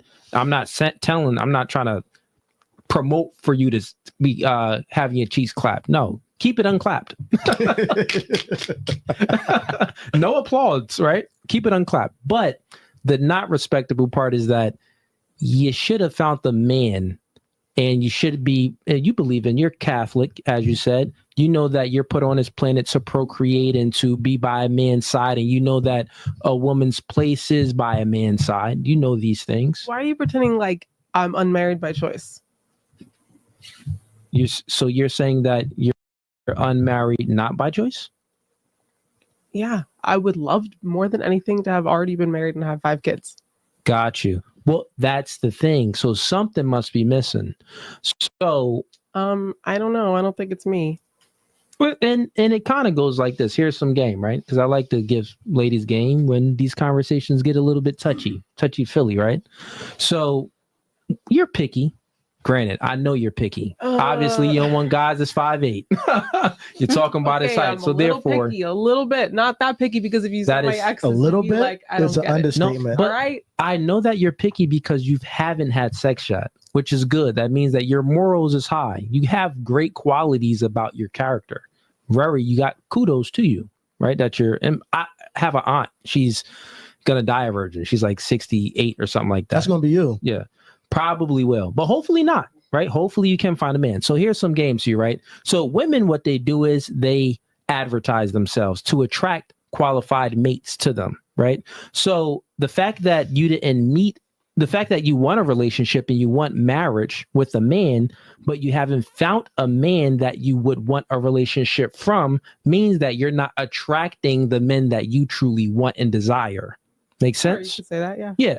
So I'm saying that you want to look at it from that standpoint, because men pitch themselves. For example, let's say hypothetical. Let's say if he's having a problem getting girls, well, I'm saying like, okay, you need to work on your approach. Since men are the ones that slide in DMs, men are the ones that normally approach women and walk up to them. Well, maybe you need to work on your confidence, get in the gym and accomplish some goals so you can become more confident and more competent, and everything can just work better for you. because since you have to approach girls, he needs to work on himself. We would all say that, right? If he couldn't attract girls. Yeah, sure. We got to say the same thing if the woman can't advertise herself in a way to attract the men that she wants. So that means that you got to work on self, right? So what would you suggest? First suggestion, like what she does, she said that she's a bodybuilder. She's always in the gym. First thing, you got to get in the gym, because from a man's point of view, beauty is your most valuable agency. I will say attractiveness when it comes is not my problem. Well, I'll tell you. I'll truthfully tell you. Can I? Sure, go ahead. I know what you're saying about the gym, because, like, you know, men. He was about to just spit some truth, some harsh truth on her. I just want to make sure. Yeah, okay, my audio is good. But yeah, that's true. I mean, there's two things that human beings look for in attracting a potential mate, and that's survival and replication value. It's called SNR value, survival and replication. So women look for survival value, right? And again, this goes back to caveman days, right?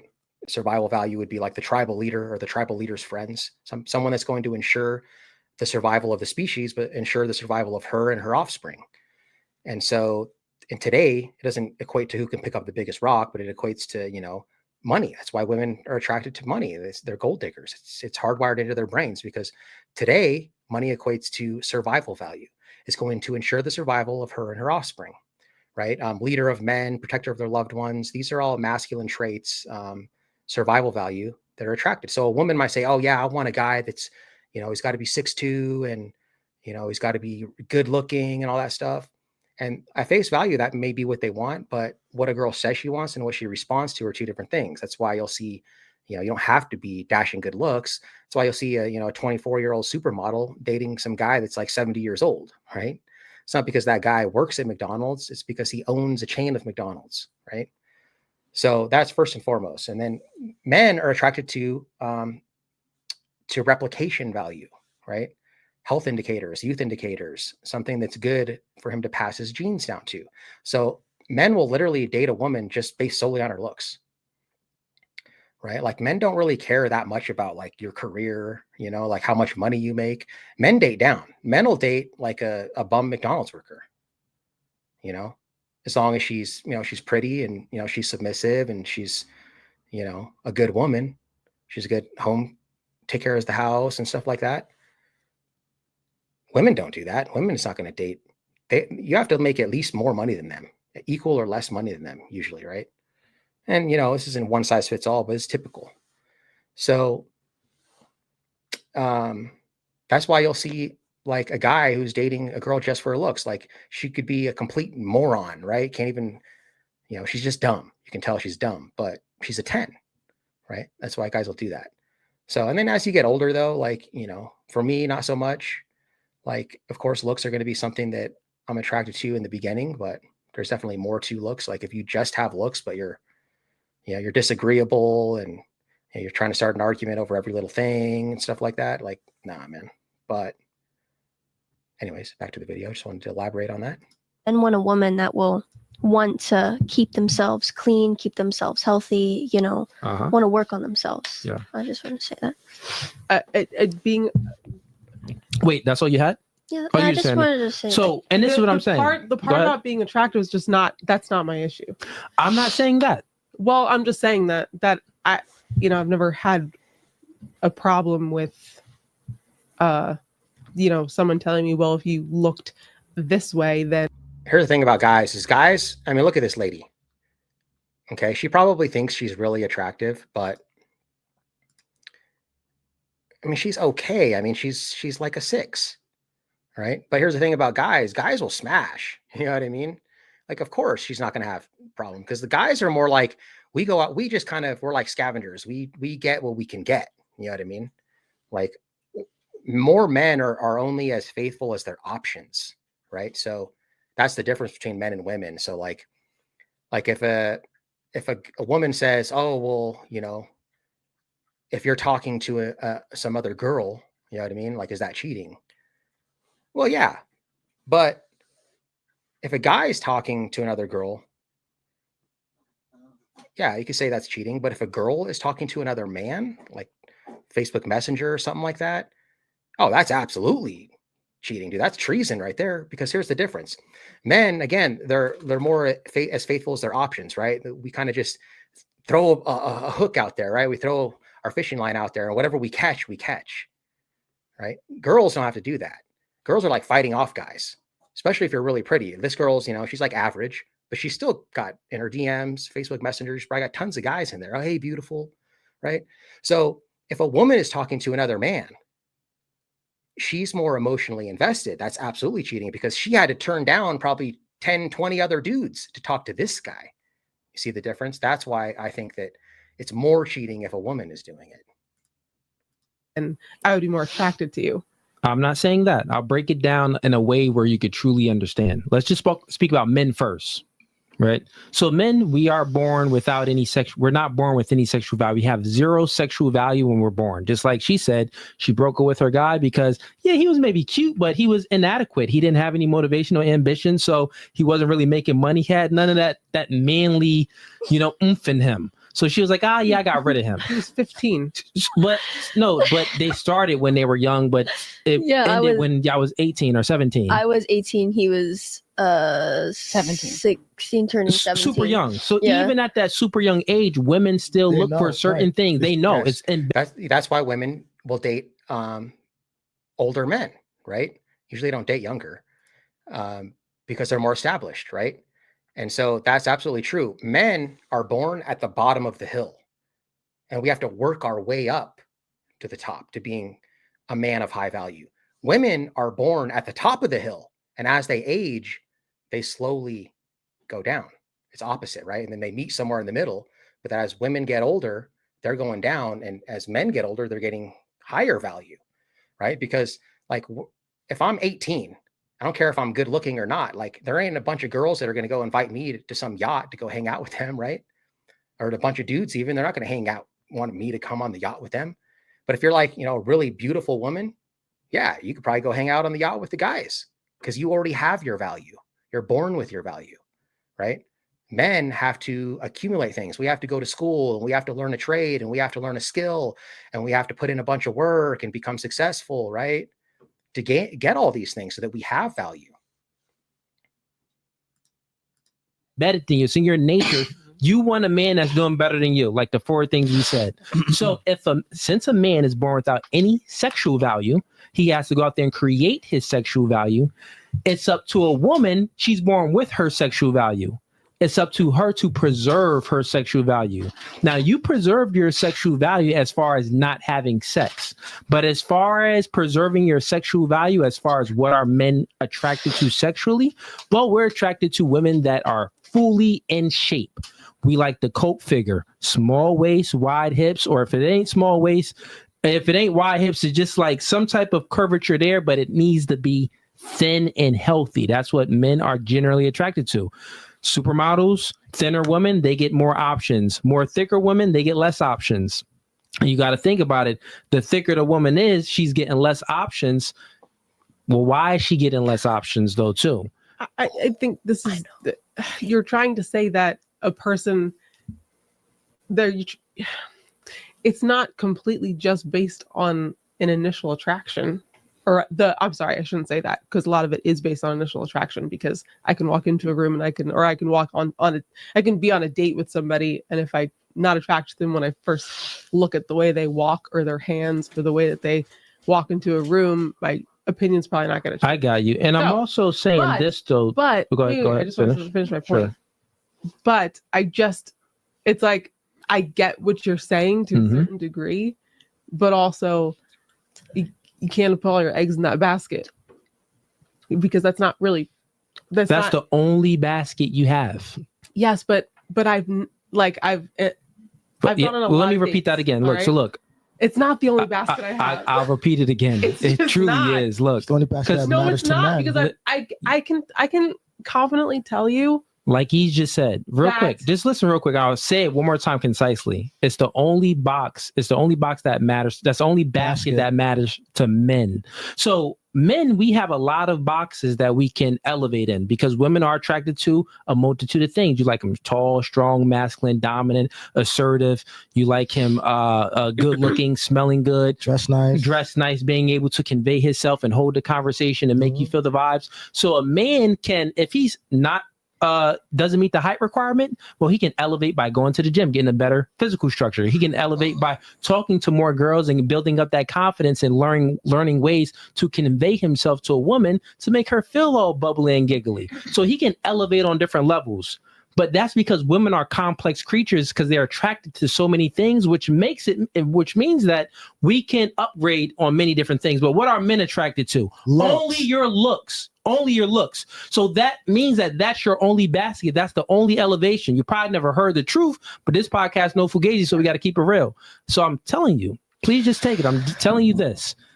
If you work on that, you will attract more mates. Now, it may not, of course, there's going to be more mates and it may be guys that you really don't want, but still it's going to be more. You'll have different guys to then choose from. And it may be the guy of your dreams. I can't get on that train because you're trying. Well, if you don't want to get on that train, I'm not telling you anything. You look fine. You're 34 years old. You're light skinned. You got long hair. I'm sure guys are attracted to you physically, but I'm telling you, that's the only thing you can elevate. That's the only thing you can elevate. Give me a second. Oh, that's okay. Do you want a hug? Take your time. It's fine. Free hugs. No, he's basically just telling you that. In a man's eyes, your value is tied to your beauty. I have no value because I'm not her size. No, he's not saying that. No, that is exactly what you're saying. That's exactly what you're saying because you're trying to say that I'm not. I can't attract the right man because I'm not small enough. No, he's saying what he's saying. That's exactly what he's saying. He's saying. I could tell her what I'm saying. Let me just tell you. Let me just tell you what I'm saying. I would let her explain it from my looks are everything, right? Initially, it's going to be, sorry, my mouse is dead. I'm trying to charge it. But initially, men are going to be attracted, for my personal, going to be attracted to the looks right away, right? But there could be other things. It's not like the only thing for me. You know what I mean? Like, there's definitely other things that I'm attracted to, besides looks. Because, I mean, beauty does fade, right? I mean, if you can be like, waking up at 75 years old and being like, oh, babe, I'm so glad that you're just fine as fuck still. You know what I mean? That's all you care about. Fine. But like beauty fades. And so like there is other things.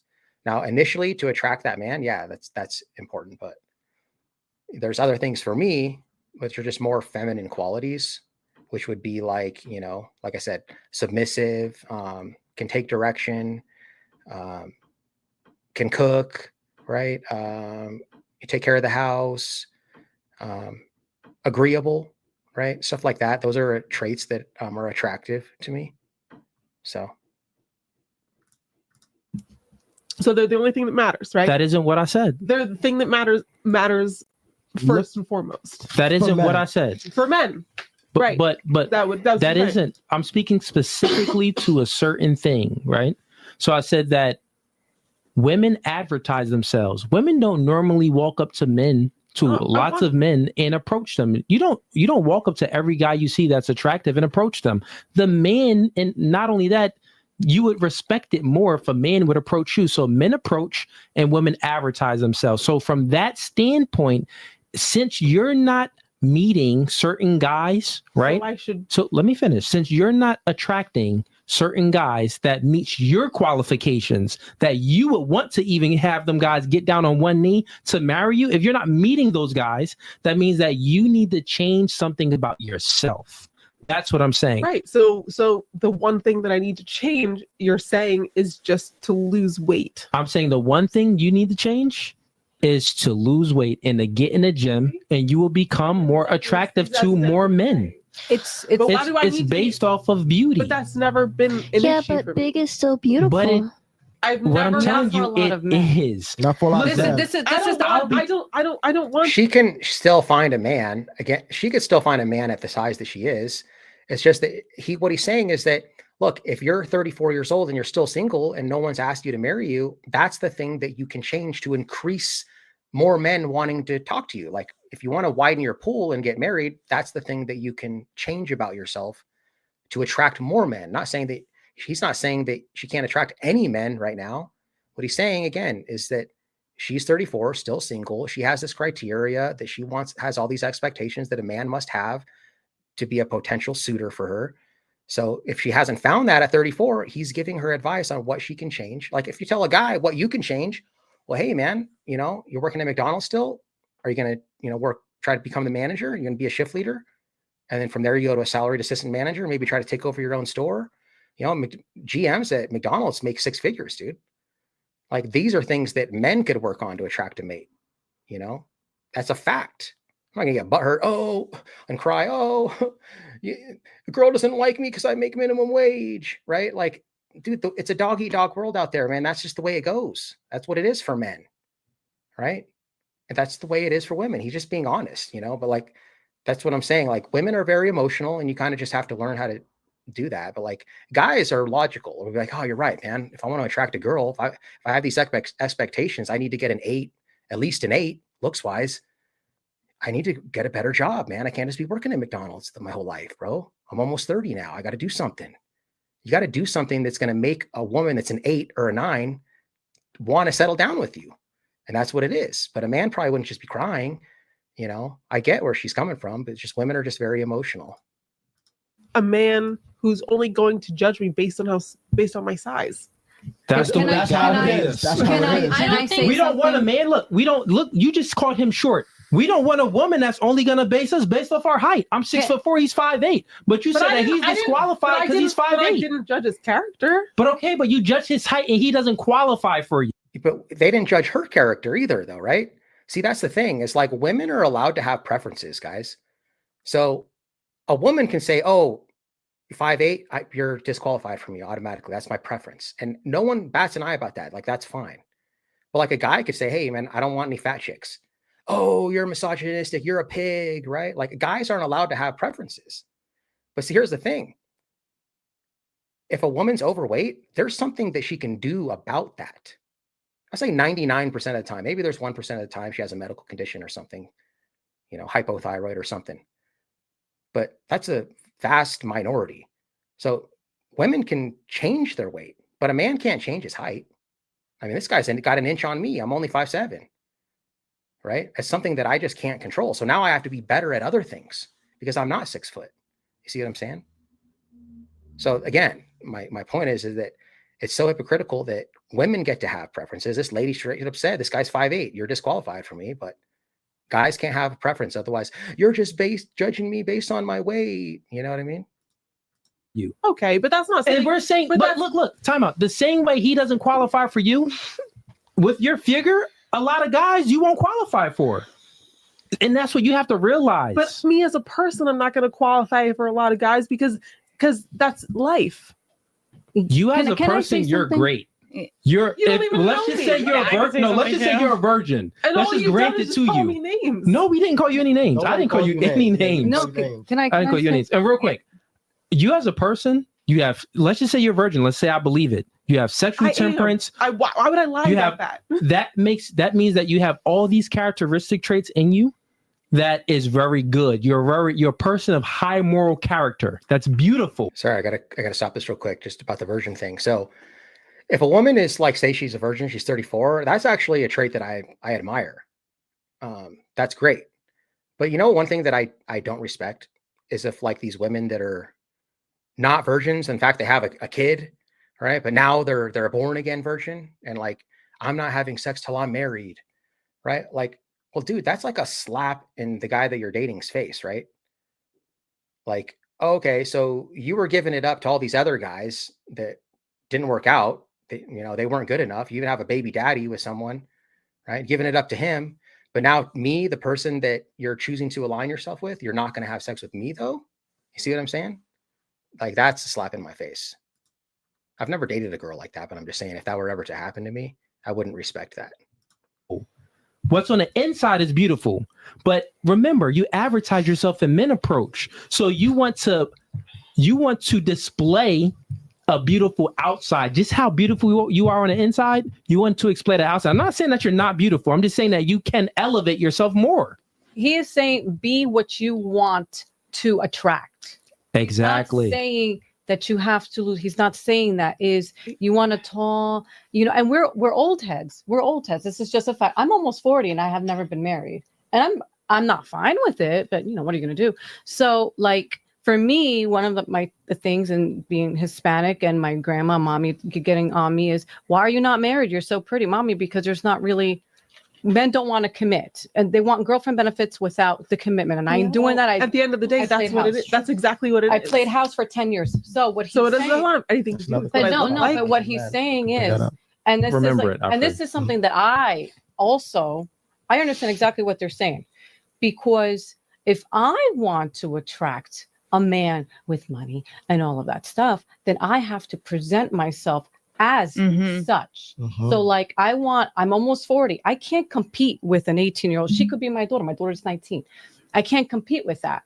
And I'm not. I cannot bear children. I can't have children. So men my age, they're going to look at that. You got to be like, listen, little homie, I get a guac 3,000 what else on can deck. I offer? You know what I'm saying? I take care of, I'm petite. I don't work out, but you know what? I should work out. Why? Because I'm at that premenopausal stage in my life where I can gain weight. So taking care of myself physically will not only help me physically, emotionally, and mentally, right? 100%. So it's not putting you down. It's I'm uplifting you. What you want. No, I am. It's not uplifting at all. I gotta be honest. The truth is uplifting. You did it, but you did it wrong. That's not the truth. Because as women, they're emotional. Okay. Men are logical. No, it's how he said it. Did you hear that? She just admitted that for the people, because I actually had said this a while ago on a different stream on the DMA channel, that women are emotional. And she even just said it. Women are emotional, men are logical. That's a fact, guys. Go ask a psychologist. Just Google it. It's a fact. It's an empirical fact. And the person that was like, oh, I can't believe that you just said women are too emotional, like putting words in my mouth. I didn't say that women are too emotional. I said they're more emotional than men. I just wanted to bring that up because I still remember that. Just reminded me of that, whoever that was in the chat being a dummy. Yeah. It's a delivery, right? Yes, but not even. It's not even. But a lot of it is how you said it. Sure, it's a delivery, but it's not a. And you know that from speaking. Women obviously are emotional, and men are pretend not to be. But we're emotional. That's what I'm saying. What she said. We're just less neurotic, meaning that we feel less negative emotions than women. I know you just pretend not. Bree, she got it. Bree. That's why it's like my.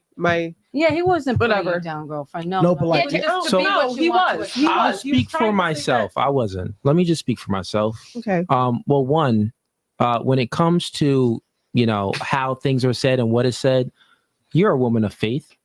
Obviously, you're a virgin. You're a 34 virgin. When you believe in Jesus. When Jesus was here, when Jesus came to earth, and he was speaking to people and delivering people from evil and saving people and doing all of these miracles, did he curve the way he said something? No. Let me finish. Jesus spoke the truth, and sometimes the truth, people can't handle the truth. Sometimes the truth hurts.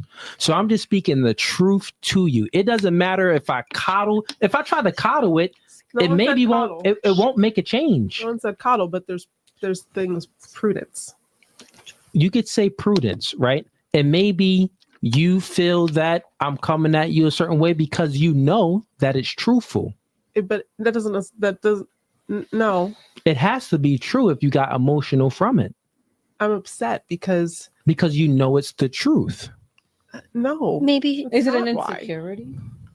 Could it be an insecurity that you have suppressed? Because a lot of times women, we suppress things, right? And especially at our age, because people do look at us, well, they're single, they're not married, and I admire your discipline. And can I just say something really quick, just to be an encouragement? I had a client, she is Egyptian, 34-year-old virgin. She's Muslim, and I was doing her Brazilian waxing before her wedding. And she was like, Denise, I'm so nervous. And she lost her virginity at her wedding night. She got married January, and her husband bought her a house and the furniture, and at 34 years old, and she waited for the right man. What you don't wait for the right man, be the right woman so that you can attract the right man for Exactly. you. That's what it is. That's what we were saying. There's hope for you. Yeah. I don't think this. Okay, I don't want to sound conceited because I'm not conceited, and I know there's always room for improvement. But at the same time, like no, I'm not perfect, and yes, I can get better in certain areas. Okay, we all can, and I can't deny that. However, I think that more percentage of a larger percentage of the time, I'm not the problem. Okay, well, I think that is the problem. It has to do with, my situation. A lot of men just don't want to wait. Let me ask you a question. Exactly, and that's the. Let me ask you a question. And that's why I took such offense into what you said, because it's not. It's sure I can get better, but they don't want to wait. Yeah. Let me ask you a question. So you said that you're taking offense to what I'm saying. Okay. What I'm saying. How can you take offense to someone that is telling you that you can elevate in certain areas? Because you could have said that. I literally said that. I said there's many different men, and I broke it down. I said men has to he's 5'8", so that means that he's got muscles. He had to get in the gym, or he would have been a skinny 5'8" dude. He wouldn't get no cheeks. That's why I'm like hitting the gym hard now, guys. I'm trying to get my size back because I don't want to be small, short, and skinny. You know what I mean? Like, got to at least work on something. And it's not to like attract girls; it's just for my own self. You know what I mean? I want to just be stronger. But no, listen. That's what I'm saying. That was already 10 minutes into the discussion. No, that did. I had to talk about men first before I even spoke about women, because I spoke about women in general. Then I spoke about you specifically. But when I spoke about men, so you can understand that we all have to elevate, right? But it just so happens to be that men were simple creatures. We fall in love with our eyes, right? Women fall in love with their ears, so a man can display other characters. He could elevate in other areas just because you're complex creatures. You like so many different things in guys, but we only like. Remember what I said, that a woman may say that she wants a guy that's, a 10, super tall and good looking and fit, but what she responds to is a different fact, right? So that's what he's confirming what I said.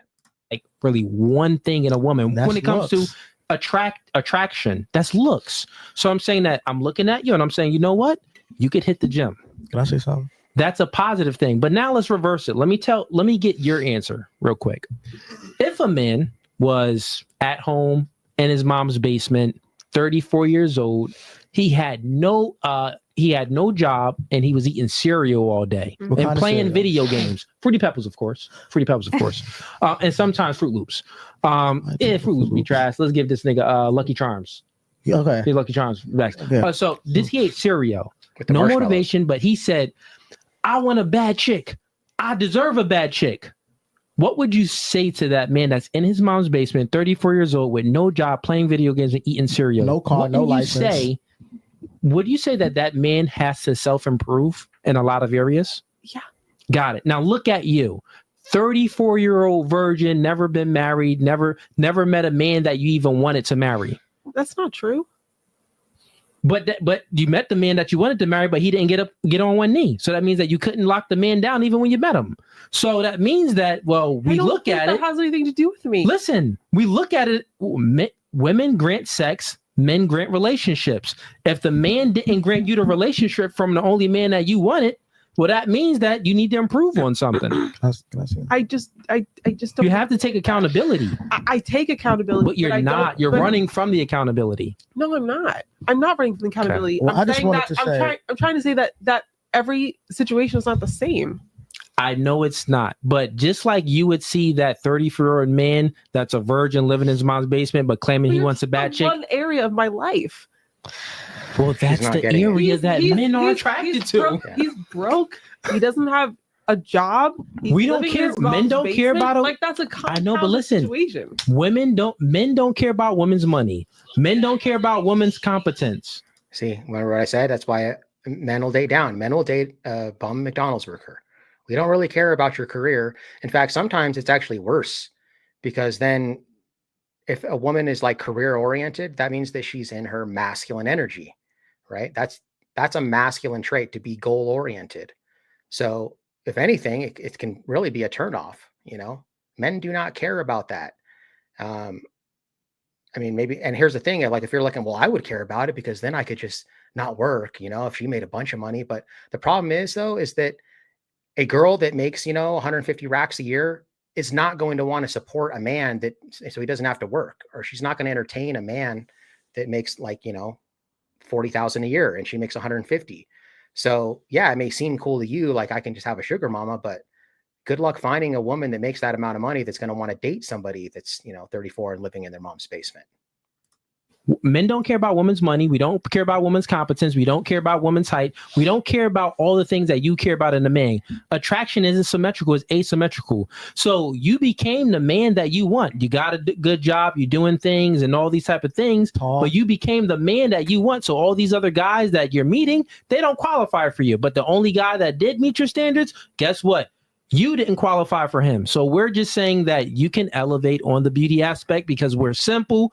We want cheeks. We want the waist to be blickety blow. That's just what we want. I just want to say something quick. I just wanted to say that go next. I really wasn't offended. Like, you got to understand, I'm a black man, so I get judged every day because I'm black with tattoos. They think I'm dumb. I had girls say, "Oh, you're cute for a black guy. Oh, you're short." I'm sorry, if you were 6 foot and up, then I hear it all. But like, I'm confident in myself, and what I do understand is everybody has a type, and I know that I'm not everybody's type, and I'm okay with that because I've met so many women that I'm everything they want. You know what I'm saying? And I'm pretty sure there's guys that will accept you just the way you are, but most guys like women fit. You know what I'm saying? In shape. You know what I mean? I can't point out a body part, but I'll be honest. I know a lot of guys that would not look at you. I don't like actually fit women, to be honest with you. I like softer women. Like if you're in good shape, that's fine. But like when women start getting cuts, they start getting a 6-pack and like, they got a little, not big and bulky, like they're all on steroids, but, they start getting cuts, their shoulders are getting a little broad and you can see, like definition. That's not attractive to me at all, dude. I think it's kind of gross. I like women to be softer. Women are naturally have a higher body fat percentage. So I like thick women for sure. But there is, there's a line between thick and fat too. You know what I mean? But yeah, I like women that are softer for sure. Light skin with the long hair, if you had the body, you'll be fine. Let's just be honest. But yeah, in general, just want to say that. I have a question for you, men. Sure. Now, I don't really know how old you guys are, but if you 35, 34. Okay. I'm 34. So if you guys met someone, they don't have to be like in like the same age as you or anything like that. But if you guys met a woman and she was deciding to make the same commitment that this beautiful woman right here has been choosing to make to stay a virgin and, really find the right man, like, would you guys even consider trying to like talk and pursue something with someone? Go ahead. You're fine. Would you guys try to pursue and talk to somebody who is willing to wait that long? Oh, or would like her? like how do you guys think about 34 years? Well, let's say you met her, when she was not younger. 34 years ago. Let's say you met her when you guys were 20, 25. Like, would you guys even consider giving her a chance? Yeah, like, maybe would we get with a chick that was waiting for marriage? Yes. I would say if that girl is a virgin, that's a great thing. Mhm. Yeah, like if. But is it like waiting, something that you guys aren't willing to really wait for because you're so addicted to, No, I mean, you would wait for a chick if she was a virgin and she was bad, your type. If I met a chick that was a virgin, that was my type, and she said that I'm not gonna have sex until we got married, and especially if she likes me and she doesn't height shame me.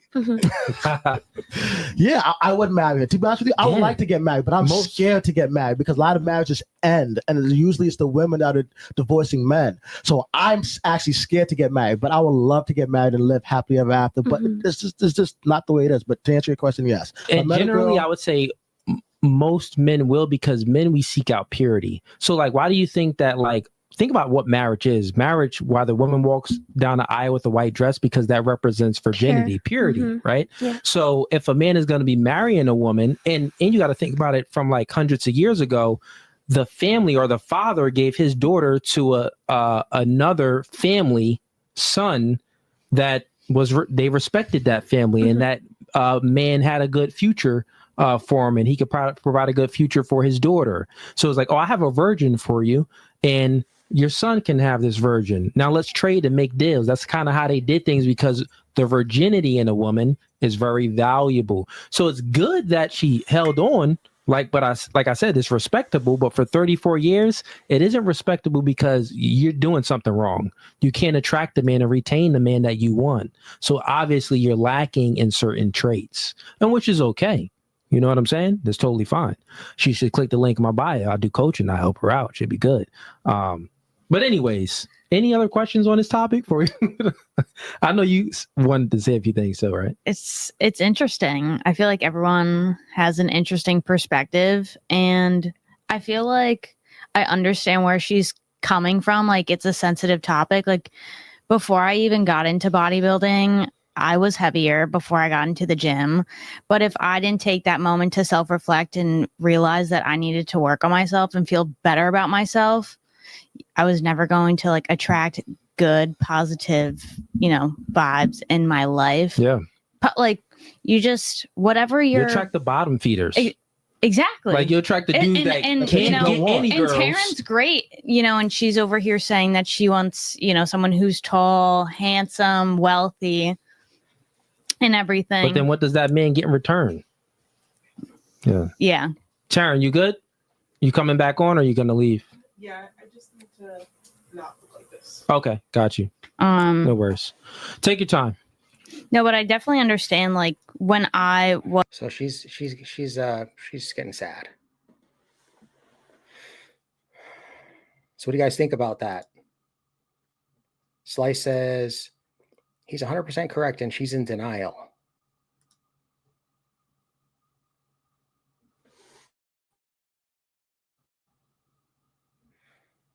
It's kind of weird. I have to look on my phone to see how many people are in here, because on the StreamYards, it still says 34 people, but I know it's not that many. Oh, here we go. So it says Christopher Cordova, there's 6. It still says 34. Just weird. Still counting the other channel. Make sure I ended that. It said ended over here. Yeah, it's ended.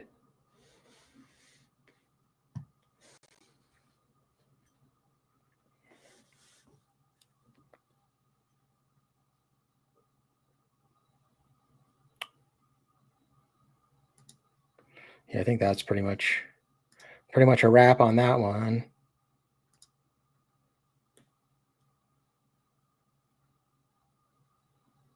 I didn't know that video was that long. I thought it was shorter.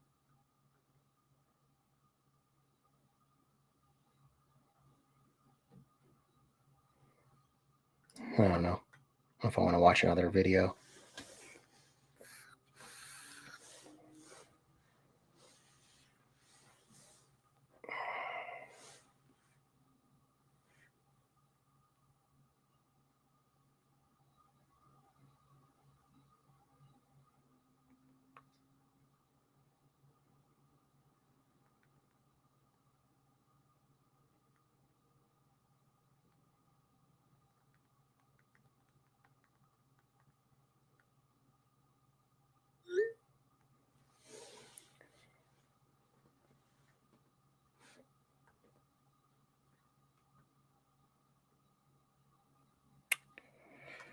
So what do you guys want to do?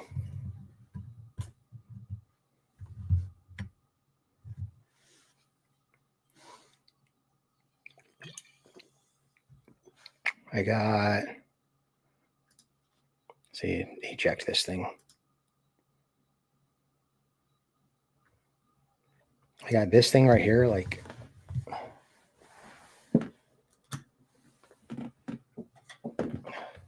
this is my external hard drive, and it's got bling on it. See, like little diamond things. Sweet Tea made that for me. She does all, she marks all of my hard drives, and she does all these bling. I was gonna have her bling up this thing, my peace sign thing.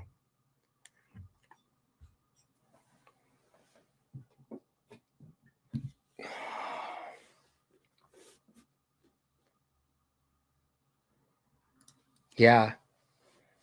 Well, I think she just wants someone to, I guess, just love her for the way that she is. But she said that, she said that's not an issue, is the fact for me to be able to attract men. It's just that for the caliber of man that she's wanting, she has all of these expectations for a man. Well, like attracts like. If you have this high expectation for a man, high value man, that high value man has options also. So he's going to want expectations too, right? And if that's, like he said, the one thing that you can improve on yourself is hitting the gym, well, then in order to get this caliber man, yeah, you can get guys, but they're not going to be this caliber that you're saying that you have to have. So again, like he was saying, if a guy's 34 and living in his mom's basement and playing video games all day and eating cereal, like he's not going to get a 10. There's no way. He's gonna have to work on himself. So same thing. If you want, like if a guy that's 34 living in his mom's basement playing video games, you could probably get, like a 4 or 5 or something like that. But you're not getting a 10. Same thing with her.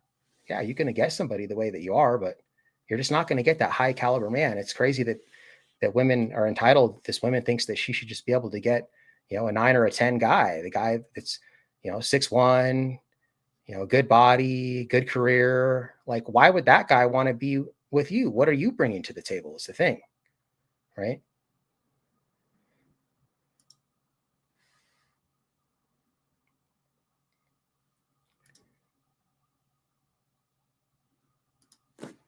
So if you take like a guy that's a 10, right? He's good looking, he's strong, he's tall, handsome, makes a lot of money. He's going to want to align himself with a 9 or a 10, right? He's not going to want to align himself with a 6. So if men look for replication value, which is health indicators, youth indicators, something good that he can pass his genes down to, that's just hardwired into his brain, what he's going to look for in a potential suitor. Well, then why would he go out with a girl like that? You know what I mean? Or even girls that are like, oh, hey, I am a 10 and maybe she's beautiful. Maybe she's drop dead gorgeous, but she's got 2 kids. Like, you're not a 10 anymore. You got to understand that, women. You're not a 10. Because if the guy that is a 10, why would he choose you with 2 kids when he could choose another girl that has no kids, right? And not all men think that way, but I mean, a lot of men are going to think that way. I mean, think about it for your son, right? If you had a son, he's an executive at his company and he's fit and, he's got all this stuff going for him, and he was going to date these 2 chicks and he's like, Mom, I don't know which one should I date. And one was, really beautiful. They're both beautiful, but one has 2 kids and, a marriage that didn't work out, and one has no kids. Like, who are you going to say, hey, son, go with the one with 2 kids? No, you're probably going to say, hey, go with the one that doesn't have any kids. Start your own family fresh. You know what I mean? Just the way it goes. That's why you got to be selective when, you're reproducing with men. You know what I mean? So that's why it's not good for women to be promiscuous, because then they get knocked up and then the man leaves and now your value just went in the toilet. You know what I mean?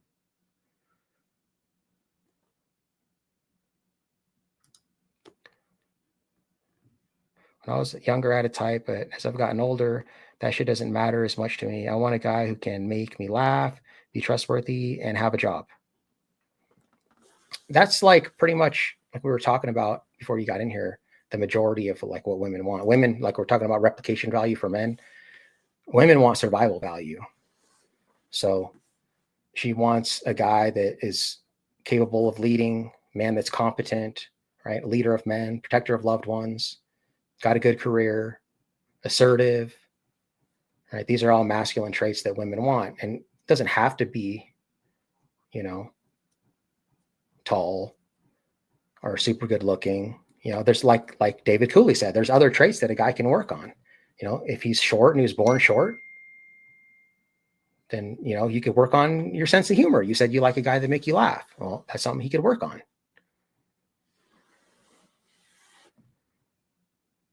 I believe a relationship should be 50-50. Yeah. And like a 50-50, As far as what? Like an equal partnership? Like, you know, we both do the dishes, we both cook, we both clean the house, we both make all the money, right?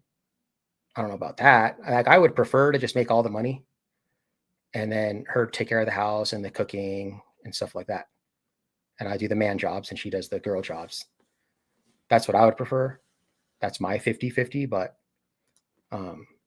and sometimes even in that aspect, it's not going to be 50-50. Maybe it'll be 80-20 some days. Maybe, you know, she'd be like, hey, you know what, babe, I'm at a 20 right now. But, oh, you're at 20? All right, cool. I'm at an 80 then. You know what I mean? And I pick up that extra slack. And then, you know, another day, maybe I'm at a 20 and she's got to be 80. You know what I mean? So.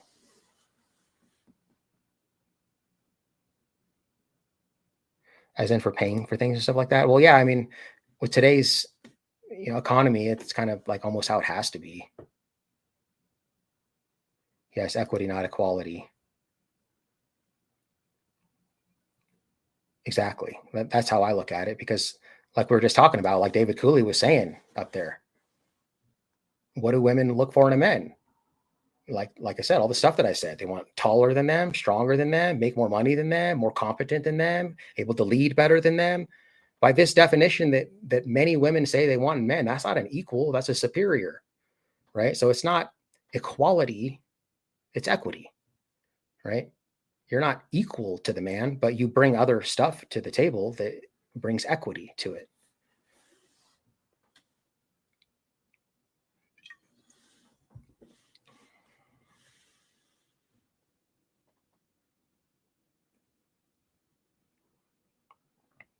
Yeah, I mean, that's cool. I like that. And like sometimes I'll like, you can do little tests. Like I've seen stuff like on like reels and stuff where the guy will be like, hey babe, we can't go out today because I don't have any money. I can't pay. And like one girlfriend will be like, what do you mean you can't pay? Right. And like, it's like a big deal. Like, you can't blah, blah, blah. And it's like, oh man, leave her. And the other lady was like, oh, what do you mean? And she's like, I don't have any money. I can't take you out. Oh no, I already got ready. We'll go. I'll pay. You know what I mean? Like, that's the girl that you want. You know what I mean? But like, there's little shit tests you can do too. Like, let's say if you go to a buffet and you're paying, because I like to be the breadwinner. You know what I mean? I like to pay. But I haven't always like paid every single time. But like, you know, you can do something like, hey, I'm paying for the food, and you go to a buffet and, you know, you guys get your food, and then, you know, as I'm at the register, I hand her the cup and say, hey, babe, can you get me a Dr. Pepper? Right? That's a pretty reasonable thing to say, right? Oh.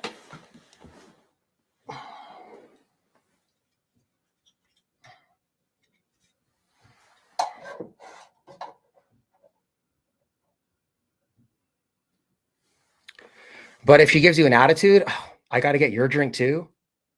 Oh, dude, red flag.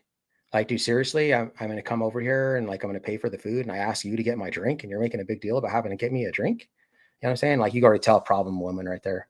Headache. Those are the women that are like, oh, well, you know, you do all this stuff for me. And like, well, what do you bring to the table? They're like, oh, well, they get me. Like, they're so grandiose. Like, what do you mean what I bring to the table? They get to be with me. Like, what? Like, what are you bringing? Like, what do you provide that he can't get somewhere else? You know what I mean? I don't care if you're drop dead gorgeous. Like, what are you providing? You're not the only drop dead gorgeous woman, right? You got to provide something else too.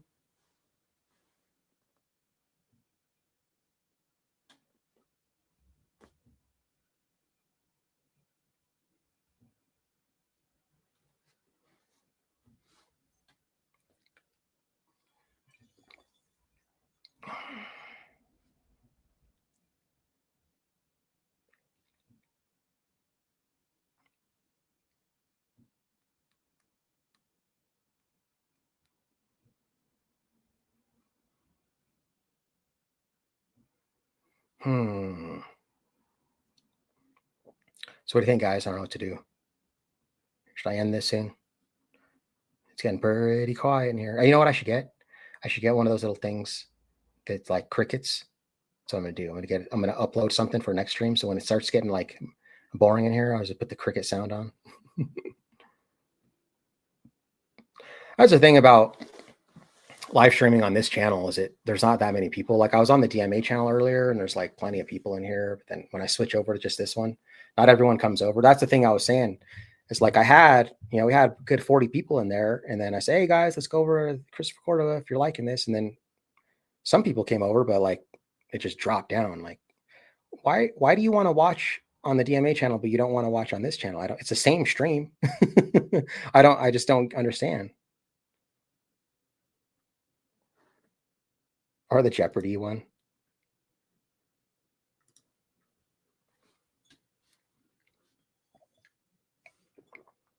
Thanks for being in here, guys, though. So did you get that figured out, bro, with the public records? Which law were you looking up? For Cora, 24-72-201. Oh, you were over there? Is that how you found out that I was restreaming? Because I actually was on my DMA channel when I was in his chat, but I was restreaming on this channel.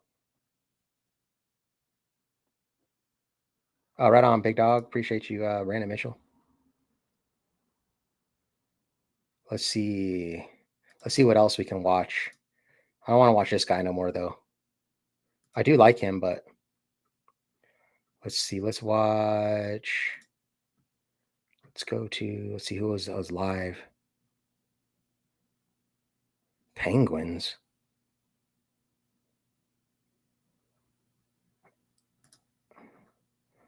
Let's see what's on my home screen here.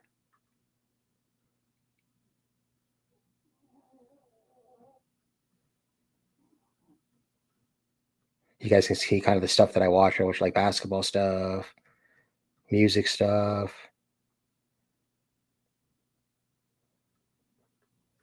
Less audit stuff.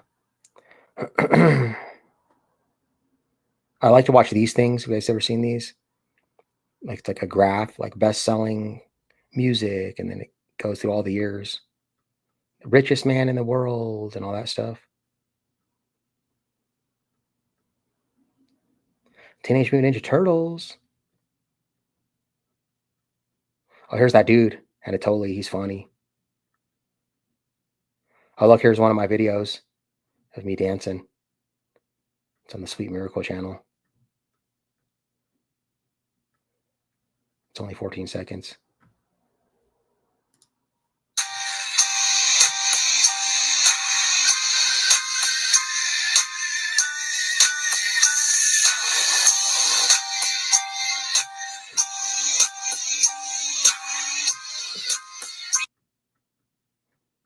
Let's go. Let's see. So, whoops. I wanted to go back to the Sweet Miracle channel. This is my other channel, guys. Well, this is me and Sweet Tea's channel together. See what else we got on here. Oh, you guys want to see my my football run when I was 6 years old? I used to play quarterback. This is funny.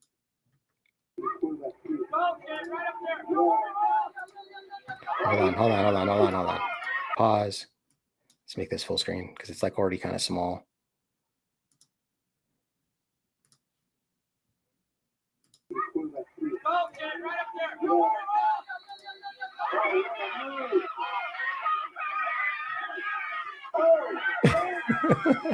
Look how small I was. Look, this is in the 90s, dude. Look at like the style and look to see the camera, you get the big old shoulder mount ones. Oh, now it's in slow-mo. I was juking, man. Look, this guy went flying. Boom, right past me. See ya. And then I come up here and just go to a straight stop. Hit the brakes and fly right by. And I'm out of there. I was actually, see how small I was? I was the fastest on the whole team. I was the fastest in my whole grade. I remember third grade. I was the fastest in the whole grade, not just my class. But I was always like extremely small. Let's see what else we got on this channel. I haven't watched this channel in a long time. Let's see, we got more dance ones.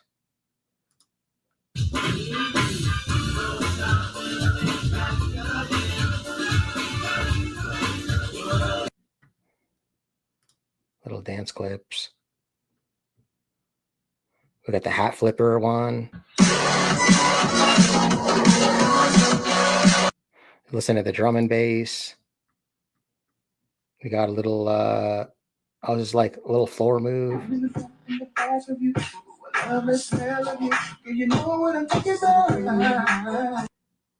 Peaches and Cream song. Let's see what else we got on here. This one has the most views. Or actually, no, it doesn't. The most views is Sweet Tea Proposes to DMA. I love you. I love you so much. Please, please, please marry me. No, you get close enough. If you promise to be on your best behavior For the rest of my life? for the rest of the day. Thank you. The rest of the day? Yeah. So that means I can't get crabby because I'm hungry. My tummy hurts. That's funny.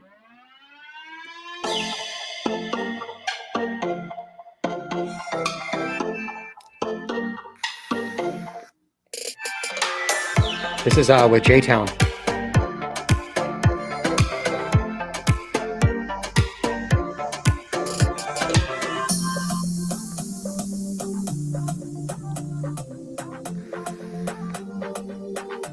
Went to go pick her up at the airport.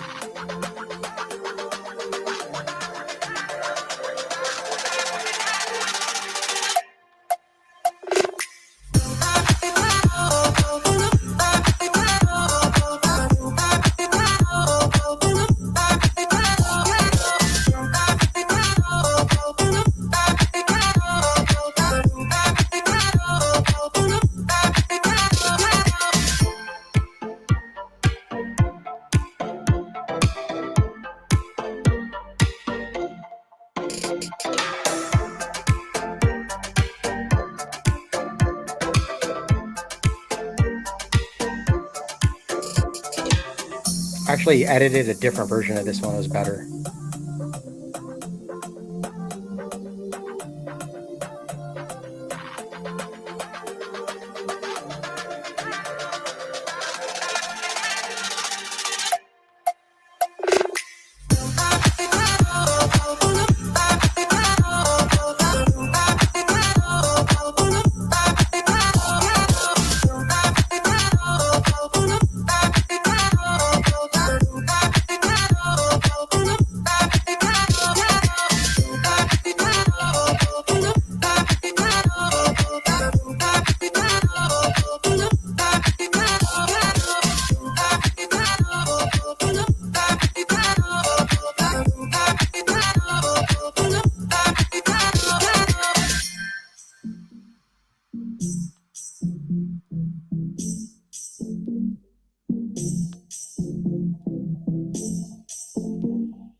Everything goes with the beat. Like, editing's fun for me, dude. Put stuff together like this. This guy almost hit me.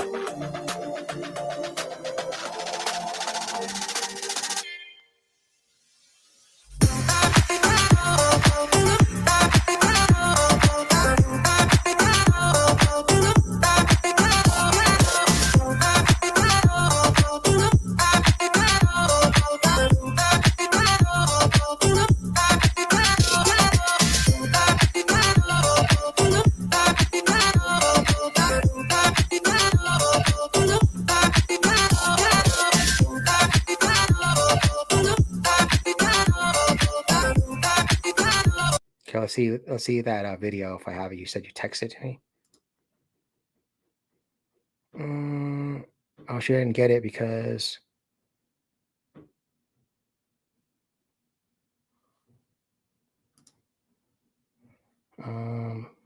you don't have an iPhone. I think maybe that's why.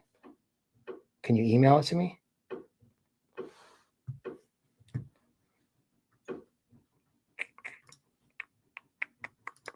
I love you. I love you so much. Let's see. What else we got on this channel? Not much. We got this one. You guys have probably seen this already, though. This is like I can't wait for this video to come out. Please take a step back. Can I get your card? No, you can't. You coming over here? Hey! Take a step back. What are you This is doing? the You just last time I'm slammed that warning door you. on me. You just Take a slammed your step door on me. Back. You just hit me with This your is the only door. time. Are you able to do your ears work, sir? So you were doing it purely as a professional and trying to intimidate an officer. No, correct? that's absolutely not true. Thank you. If you're intimidated with a 5'7", 150-pound man with a camera, you need to quit your job, man. You need to quit your job, man. If you're that scared of me, bro.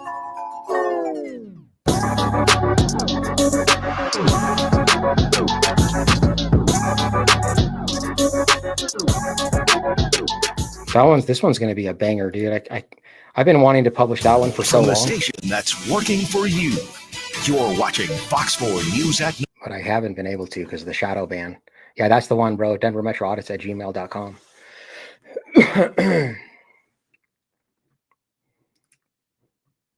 Please take a step back.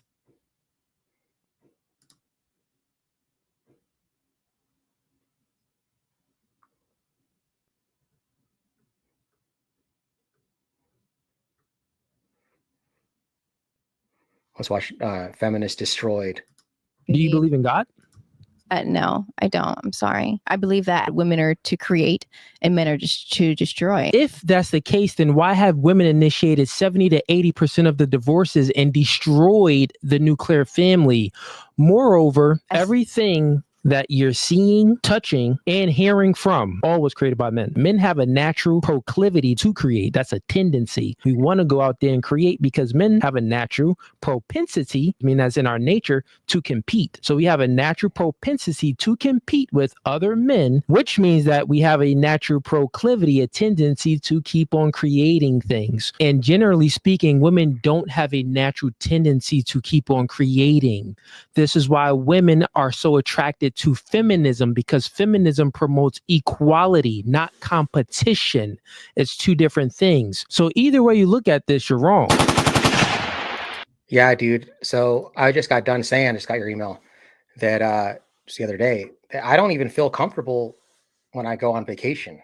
Like I get anxious because I'm not creating, right? I'm not being productive. Like I feel the best. I get the most endorphin hits when I've put together a good video and like I'm getting the thumbnail ready and I'm dropping it and then it gets a bunch of views. I'm like, yeah, like that's what I like. That's like vacation for me. Like that's what men are just designed to do that. And women aren't. Like women don't have the motivation to do that. Not even the motivation, but the discipline to do that. And that's one of the reasons why, you know, with this feminism thing where women say, oh, well, you know, men make more money than women. Well, yeah, they do. And that's not just because, you know, companies want to just pay women less money just because they're women. That's what they want you to think, right? But it's because of that. It's because men are more ambitious than women are. And not one shoe, you know, fits all sizes, but typically, yeah, men are more ambitious. Like women are much less likely to work overtime. Men are like, oh yeah, give me the hours. I'll take the extra shift. Women don't want to, right? They're less ambitious. That's why they make less money. They don't want to work overtime.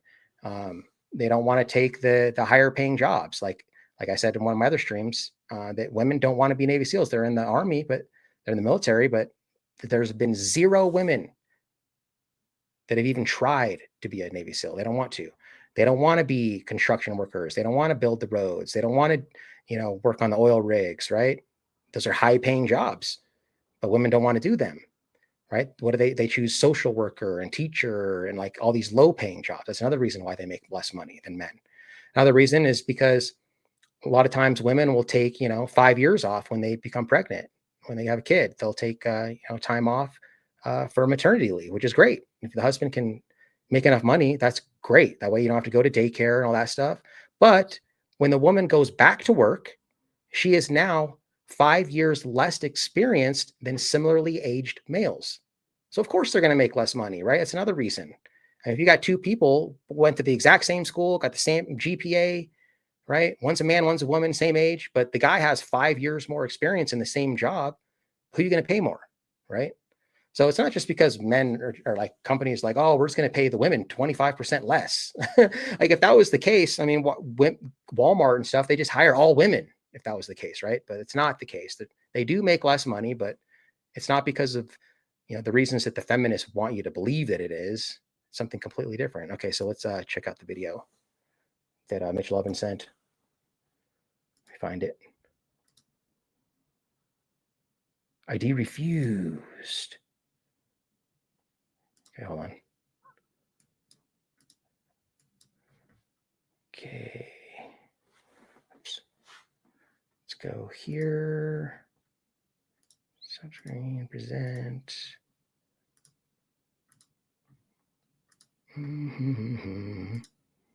Okay, here we go. This is Mitch Lovin, guys. Make sure you subscribe to my friend Mitch Lovin.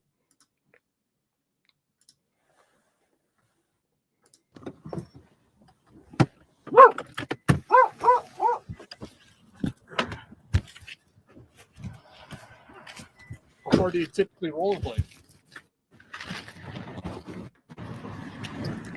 Yeah. All right, so I need to see your ID. Send that to me in Messenger. You provide it to me. I've asked you politely.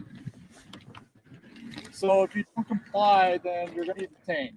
Suspicious is not a crime. Yes, but I'm still investigating, and I still have reasonable suspicion to identify you.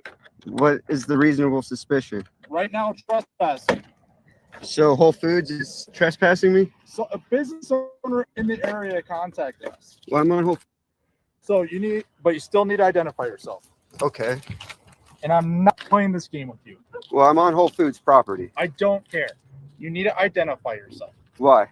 Because you just removed a license plate from the back of a vehicle. You're failing to identify yourself. I got called for for being suspicious. So I need to be able to identify you. I'm going to put this screwdriver down. You're more than welcome to. Right. So I need to be able to identify you. Do you not want to provide me an ID and just tell me who you are? More than happy to take I'm Mitchell. Mitchell? Yeah. Nice to meet you, Mitchell. What's the reason? So hold on a second. You were taking a license plate off a car. Is that illegal to take a license plate off a car, guys? That's new to me.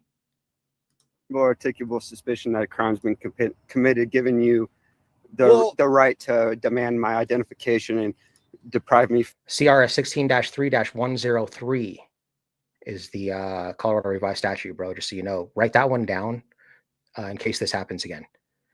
In order to identify somebody, you must have reasonable articulable suspicion that they has committed a crime in order to demand ID if available, or name, date of birth, and an explanation of their actions. From accessing property. So what am I depriving you of? You're depriving me the right to get into my vehicle or to my automobile. Because I'm speaking to you because of what I've already explained Who's to you. the complainant? The complainant is a business owner in the area. Can I get the call number? Because I am dealing with you. Can I get the call number? Absolutely, I can give you a call number. That's not a big deal. Can I get your supervisor? Absolutely. You want a supervisor up here? Yeah. Perfect. 241 to the SAM unit. Can you I just got the text message now, Mitch. Just came in. I'm compliant. I just not compliant in the sense of not providing your information. That's what I mean. I'm not physically. Yeah, I don't want. I'm not going to get aggressive with you. Or... So if they're trespassing you, I mean, I'm sure you probably would have just left, right? Like, all right, man, cool. I'm just going to leave then. Like they have to give you a warning first, right? They can't just trespass you and demand ID right away. Maybe I'm wrong. Let me know. Try to hurt you. I'm not saying you are. You've been very polite. I appreciate that. Yeah, I don't want any problems, man. So then what is going on? So can you explain to me on the reason for your behavior? I don't think there's anything wrong with my behavior, honestly. I've had bad experience with police, so I have to protect myself. Absolutely. And you rolled up hot and aggressive, and I literally just pulled up here. Okay. And I'm minding my own business. I'm here every day. Okay. You guys are creating controversy. For my knowledge, can you explain to me how I pulled up aggressively or however you explained it? Well, I just like when he first came in, he was raising his voice and he's yelling and like that's you were being hostile, dude. I mean, we only got to see right when he turned on the camera, but as soon as he turned on the camera, it was like your voice was already elevated, bro. What are you even talking? Now that his buddy's there, now he's trying to manipulate, dude, being a manipulator. just want to resolve the controversy. Absolutely. Again, for my knowledge, can you explain to me on what? Sorry, I'm trying not to look at the time. Can you explain to me on how I drove up aggressively? Because again, I've been recording the entire time I've been here, and I don't believe that's the case. Can you just explain that to me?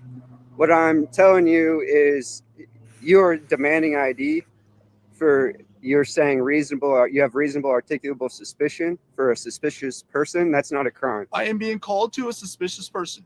I have every right to ask for your information. You can ask me. Yes. So the form that I typically ask is, but you deprived me the right. The reason I'm not allowing you to get into your vehicle, and I have every right to do so, is A, you got into the vehicle, rolled up all the windows, which is perfectly fine. I don't want your dog to get out. I think your dog is very well behaved. It was already off the leash, so I'm not saying that's the case. Yeah. However, there's a bunch of stuff inside that vehicle that I do not know what's inside. That's fine. Secondly, you got out of the vehicle with a screwdriver. You were never hostile towards me. I'm not saying that you ever were. However, you get out of the car with a screwdriver, refusing to talk to me now. Then you go to the back, remove your license plate. So now you're building on, why am I here? And why are we removing license plates? Why are you not identifying yourself? I don't have to answer those questions. That's not against. First of all, yeah, I think he's just about to say it's not against the law. What's the law about removing a license plate on public property? Now, if he were to remove the license plate and then go drive on a public road, okay, there you go. Now you have a crime, right? Or maybe not a crime. It's like a traffic infraction or something. It's, a reason to pull someone over and demand their ID for sure. But taking off a license plate, dude, is not a crime, bro. It can't be suspicious. And again, suspicious isn't even illegal anyways. Against the law. I'm not asking you to answer. You're accusing me of. Why are we removing license plates? Why are you not identifying yourself? I don't have to answer those questions. That's not against the law. I'm not asking you to answer. You're accusing me of breaking the law, and you're creating controversy. So. No, I have not. So what we have to do is try to. No, your VIN is public. Am I under arrest? I'm not telling you you're under arrest. Your VIN is to be exposed to the public. Mitchell. Move your phone. Is the vehicle stolen? You don't have to. No. Then what do you have a problem with me checking the VIN for to make sure? I don't necessarily have a problem. It's just the fact that you guys think you got the right. Yes, the VIN is to be exposed to the public. That's why it's placed where it is. But that's true. It's to be exposed, but it's not illegal to cover up the VIN, dummy. I can cover it. You cannot cover it. Yes, I can. Thank you. Is it against the law? Mitchell, talk to my partner. Is it against the law? The VIN needs to be exposed. Is this against the law? Close. You cannot cover it. I'm on private property. We understand that, but you have not told us anything that would allow. I don't need to tell you anything. Okay, then we'll just sit here in silence until my supervisor arrives. If that's what you totally want. Yeah. I thought you wanted to resolve the conflict. I do. Then how is this resolving the conflict? You said there's a complainant there sure for potential trespassing? There sure is. Okay. And a suspicious vehicle. Well, suspicious is not a crime. I never said suspicious is a crime. I've never Okay, said that. so then the only thing you would potentially have is if this complainant wants to trespass me. So where's the complainant? I would like to resolve. I've been dealing. I would like to resolve the controversy. Who's the entire complainant? Okay, well, I'm asking you to disengage and figure out who the complainant is. No, I'm not disengaging because I've already listed out all. Am I under arrest? If you want to walk away, you're more than welcome to. Well, my supervisor's en route. I'll stay close by. Okay.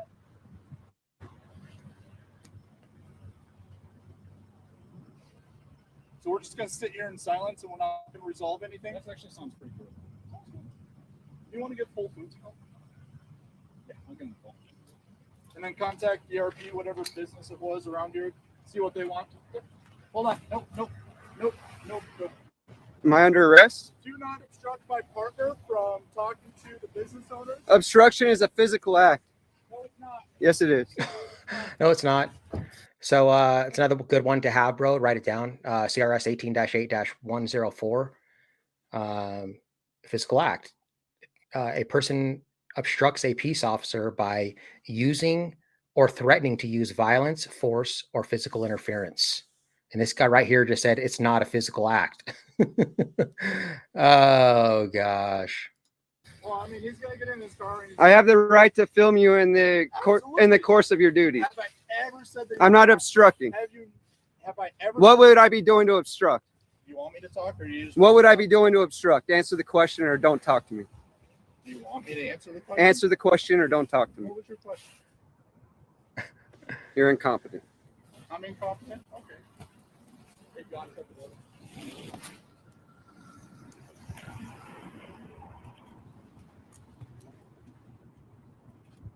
You know this entire thing's being recorded by both of us, correct? The entire thing is completely unnecessary, honestly. You're right. It's totally unnecessary. That's why you should just buckle and bounce, bro, and go try to find a real criminal, man. What it is that you're trying to accomplish, other than being different. He just said, I don't really know what it is you're trying to accomplish. Well, he just accomplished a great deal. He's exposing two badge thugged tyrants right here who are trying to get the ID out of him without reasonable articulable suspicion. And we got this other thug tyrant that he's trying to accomplish by exposing him for sitting there saying that obstruction in Colorado is not a physical act. I mean, that's a great deal that he just accomplished already. So we're just trying to have a conversation. You won't tell me who the complainant is that says I'm trespassing. If the person decides that they want to be anonymous, we can't tell you. Okay, well, suspicious isn't a crime. Okay, here we go. Okay, now we got more incompetence. Just like you said, you're incompetent. You can't remain anonymous and be a reporting party. It's called the Sixth Amendment, buddy. The right to face your accuser. You cannot be a reporting party and remain anonymous. This guy's an idiot, dude. We need to get this video a bunch more views, man. This is pissing me off watching this. On private property. Like my partner said, if you want to roll away on your skates, you're more than welcome. I'm on private property. Suspicious isn't a crime. Here with us, or that you're under arrest. Never once has that been said to you. I already clarified that. Thanks for stating the obvious.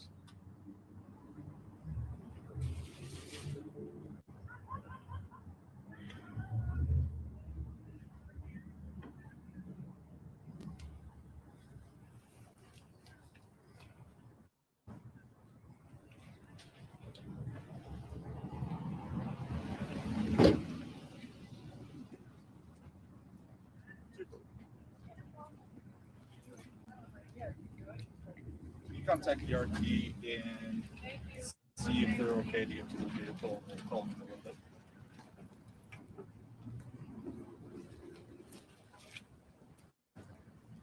I have a feeling this is the lady who called. She's damaged my property before. Yeah, you can't block her way, man. I'm not blocking her way. You were directly behind her vehicle. Her door's open. Move. Her car's not even started. Move. I'm just documenting it.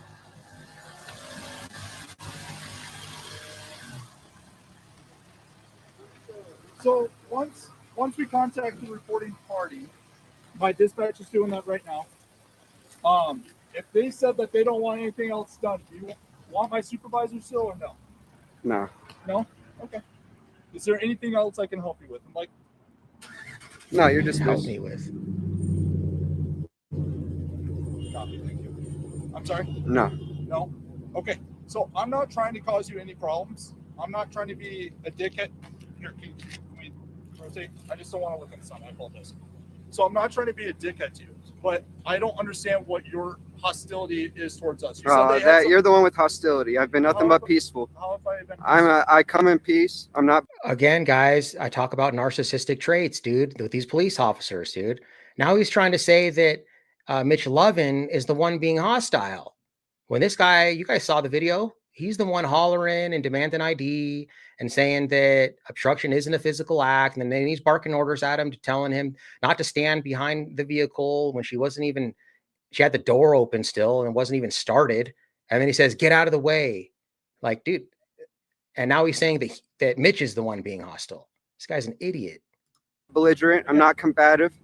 How have I been hostile? You're the one that's been hostile. You deprive me of the right to my property. Because I've already explained everything. Okay, well, you need to learn the law. You open yourself up. You have a fiduciary obligation that you have not upheld. You've opened yourself up to a lawsuit. I'm going to hold you accountable. That's all there is. Okay. How are you going to hold me all right. accountable? If you want to press the issue, then keep pressing, man. You're the only one that's broken the law here today. Yes, you have. No.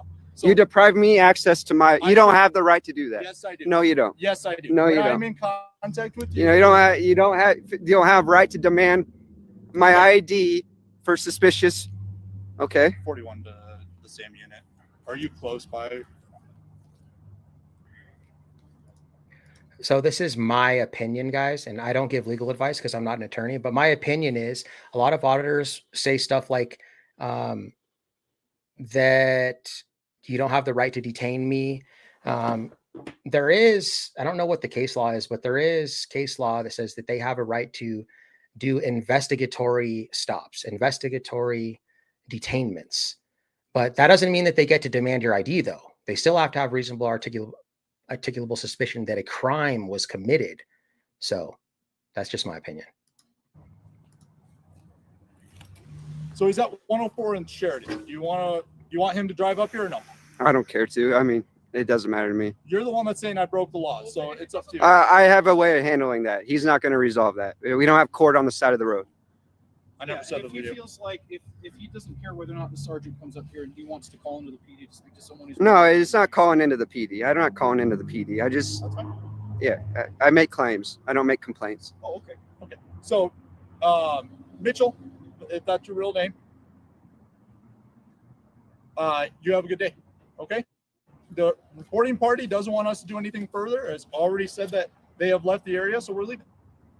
Yeah, it was that lady. So, do you have any other questions for me, sir? Do you want a business card? Do you want anything? Sure, I'll take a business card.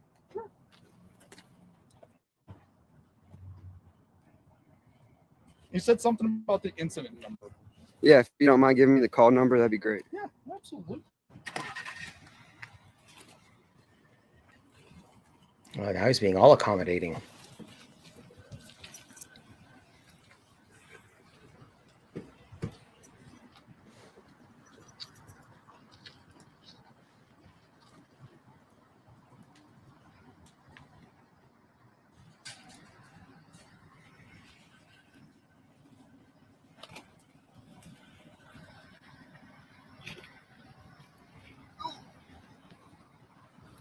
All right.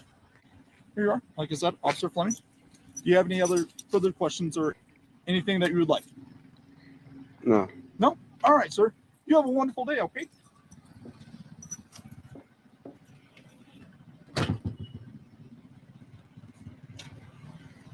Loser, my guy.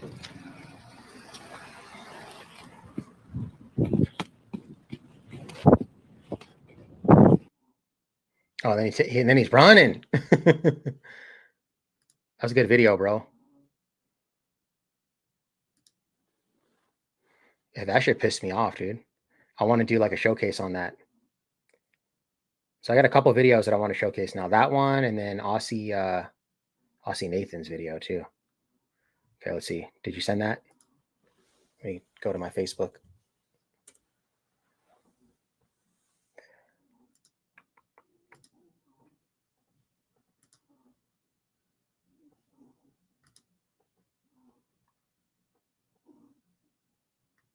No, I don't have it.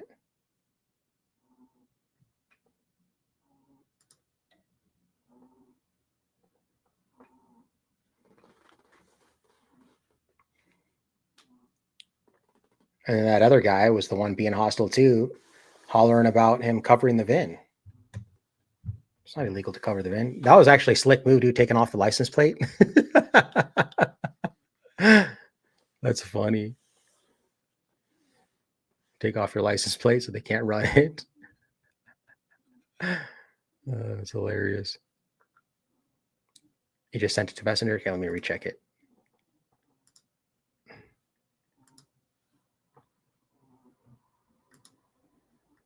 Oh, it's not showing up in here. Oh, let me check it on my phone. Hold on, I got to reply to a text message too, real quick.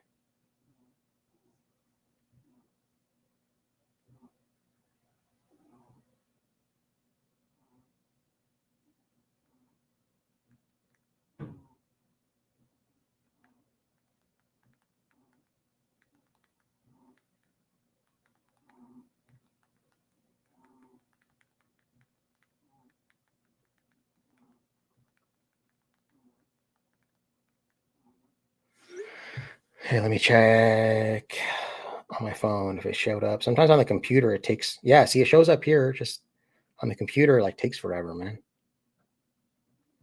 So let me send this message it to myself.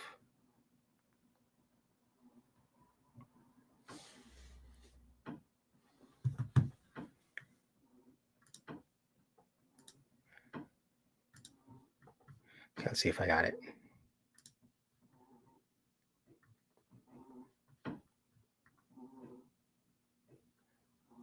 Dang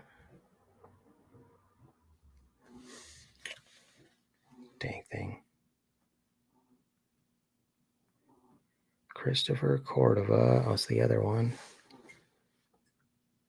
Sometimes it takes like a long time to get through onto the computer. Like if I text myself, it comes on my phone right away. But when it comes on my computer, like I'm still waiting for it. Let's see. I could, you know what I could do actually? Let's see, is this on? Yes, it's on DMA. So I could just go to I'll just go to history and then it'll show up there. Oh, look, now actually, as I was about to do that, it just showed up. So should be fine, I think. Yeah, here we go.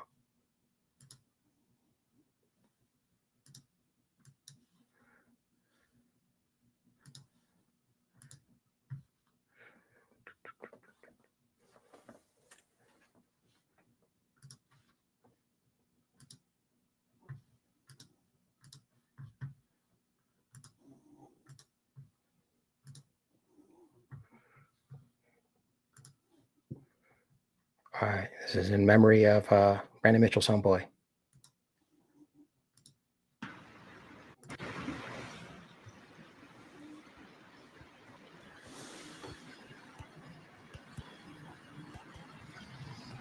Don't know how to flip my screen around.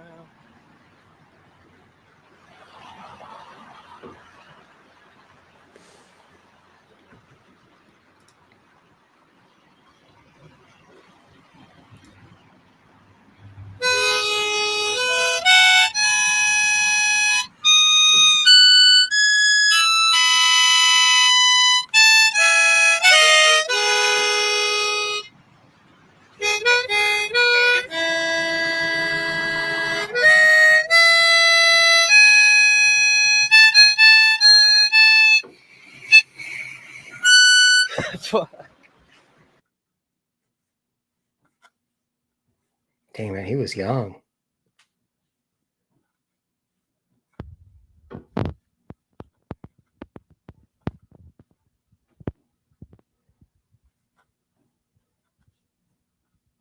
Skateboarder.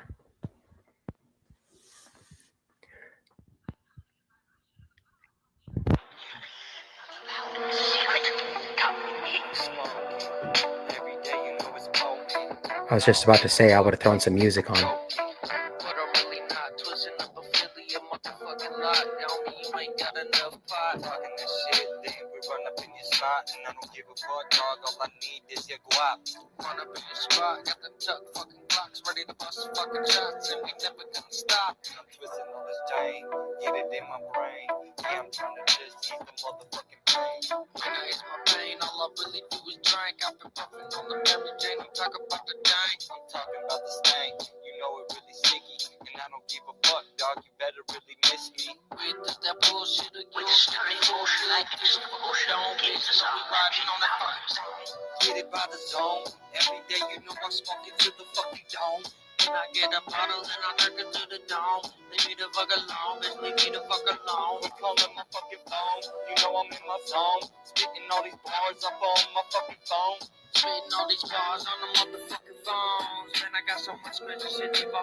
That beat goes hard.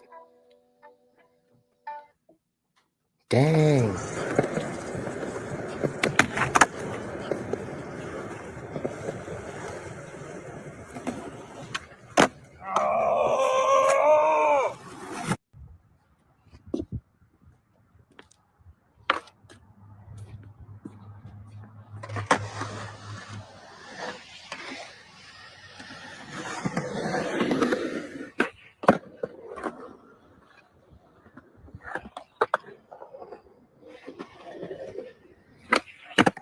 Damn. Skateboarding's so hard, dude.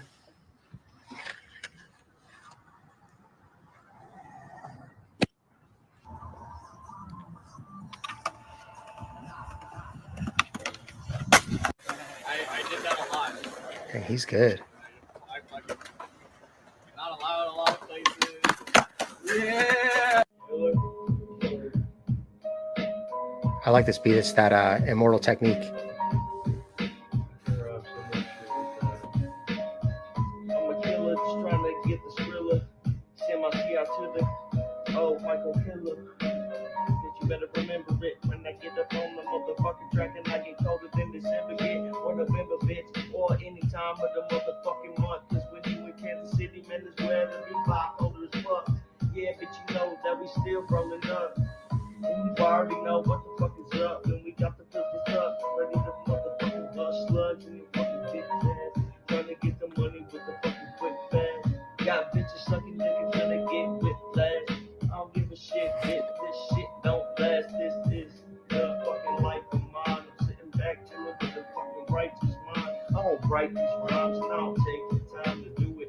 Cause I know that my life is fucking ruined a long motherfucking time ago. That's why I get up on the track and I just run the blow, motherfucker. Sucking dick so much, she's getting whiplash. That was funny, dude. Right on, dude. Is that your homeboy or what? Who's that guy?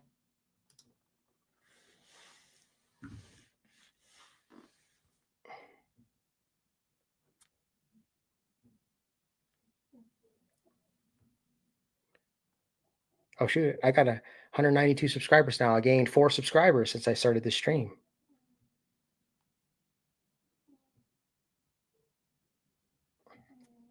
Wrong one. This one. Oh, it's your little bro? Dang. I'm sorry, bro. He passed in 22 November.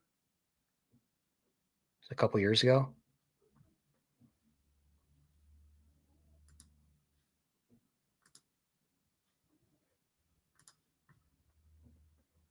Dang, sorry to hear that, bro.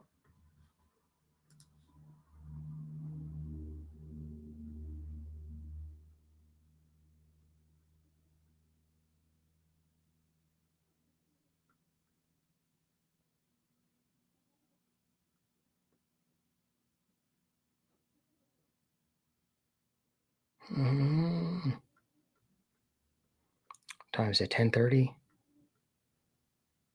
Might end this soon.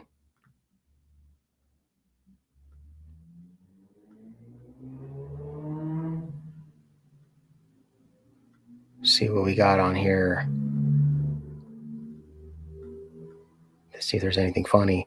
You guys remember this video? This one, it's like when YouTube first came out, bro. And it's got 313 million views.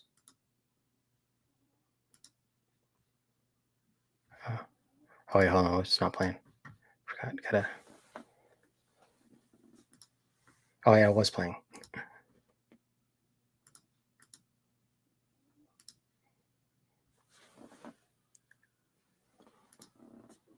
Oh, shoot. It's not playing. Hold on. Sorry.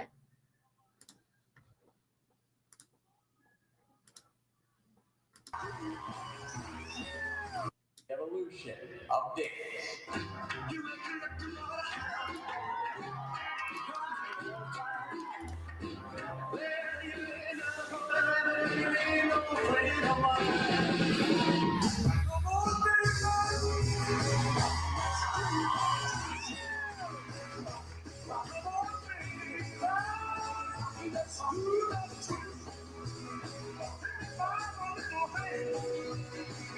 And go.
He gets it after it with the worm.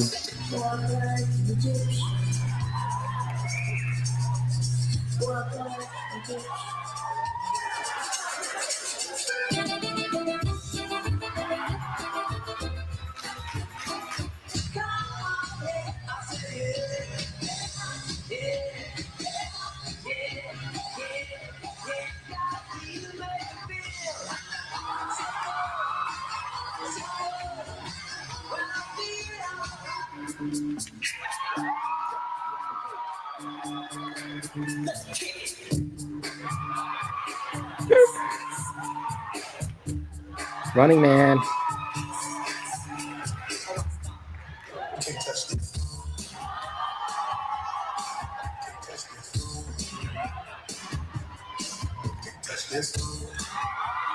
Oh, getting after it.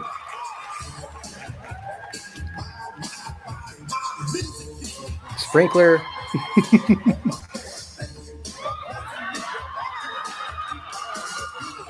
Lawnmower.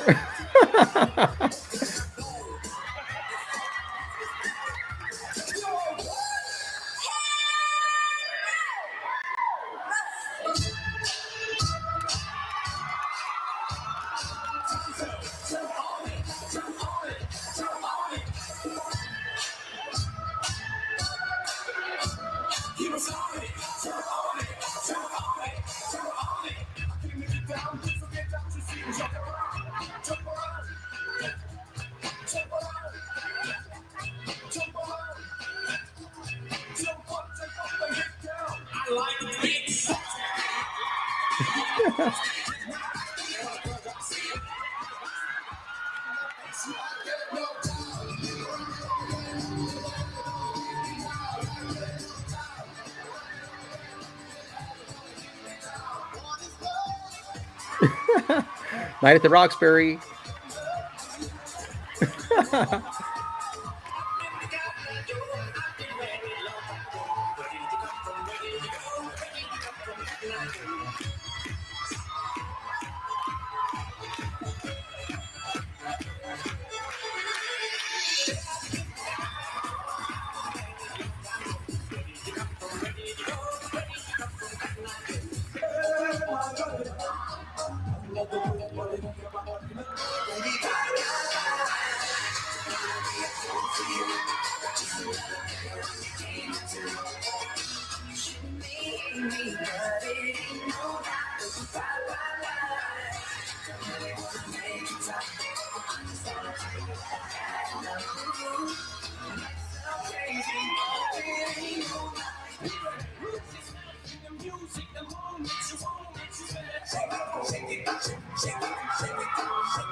Yo, let's get out of here.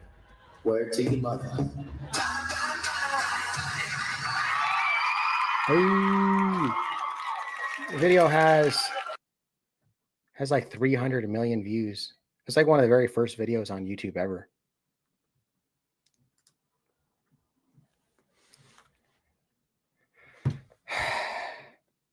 All right, guys. I think I'm going to shut her down. So thanks for coming in, guys. Appreciate you. Everyone, have a great rest of your night, man. All right. Laters.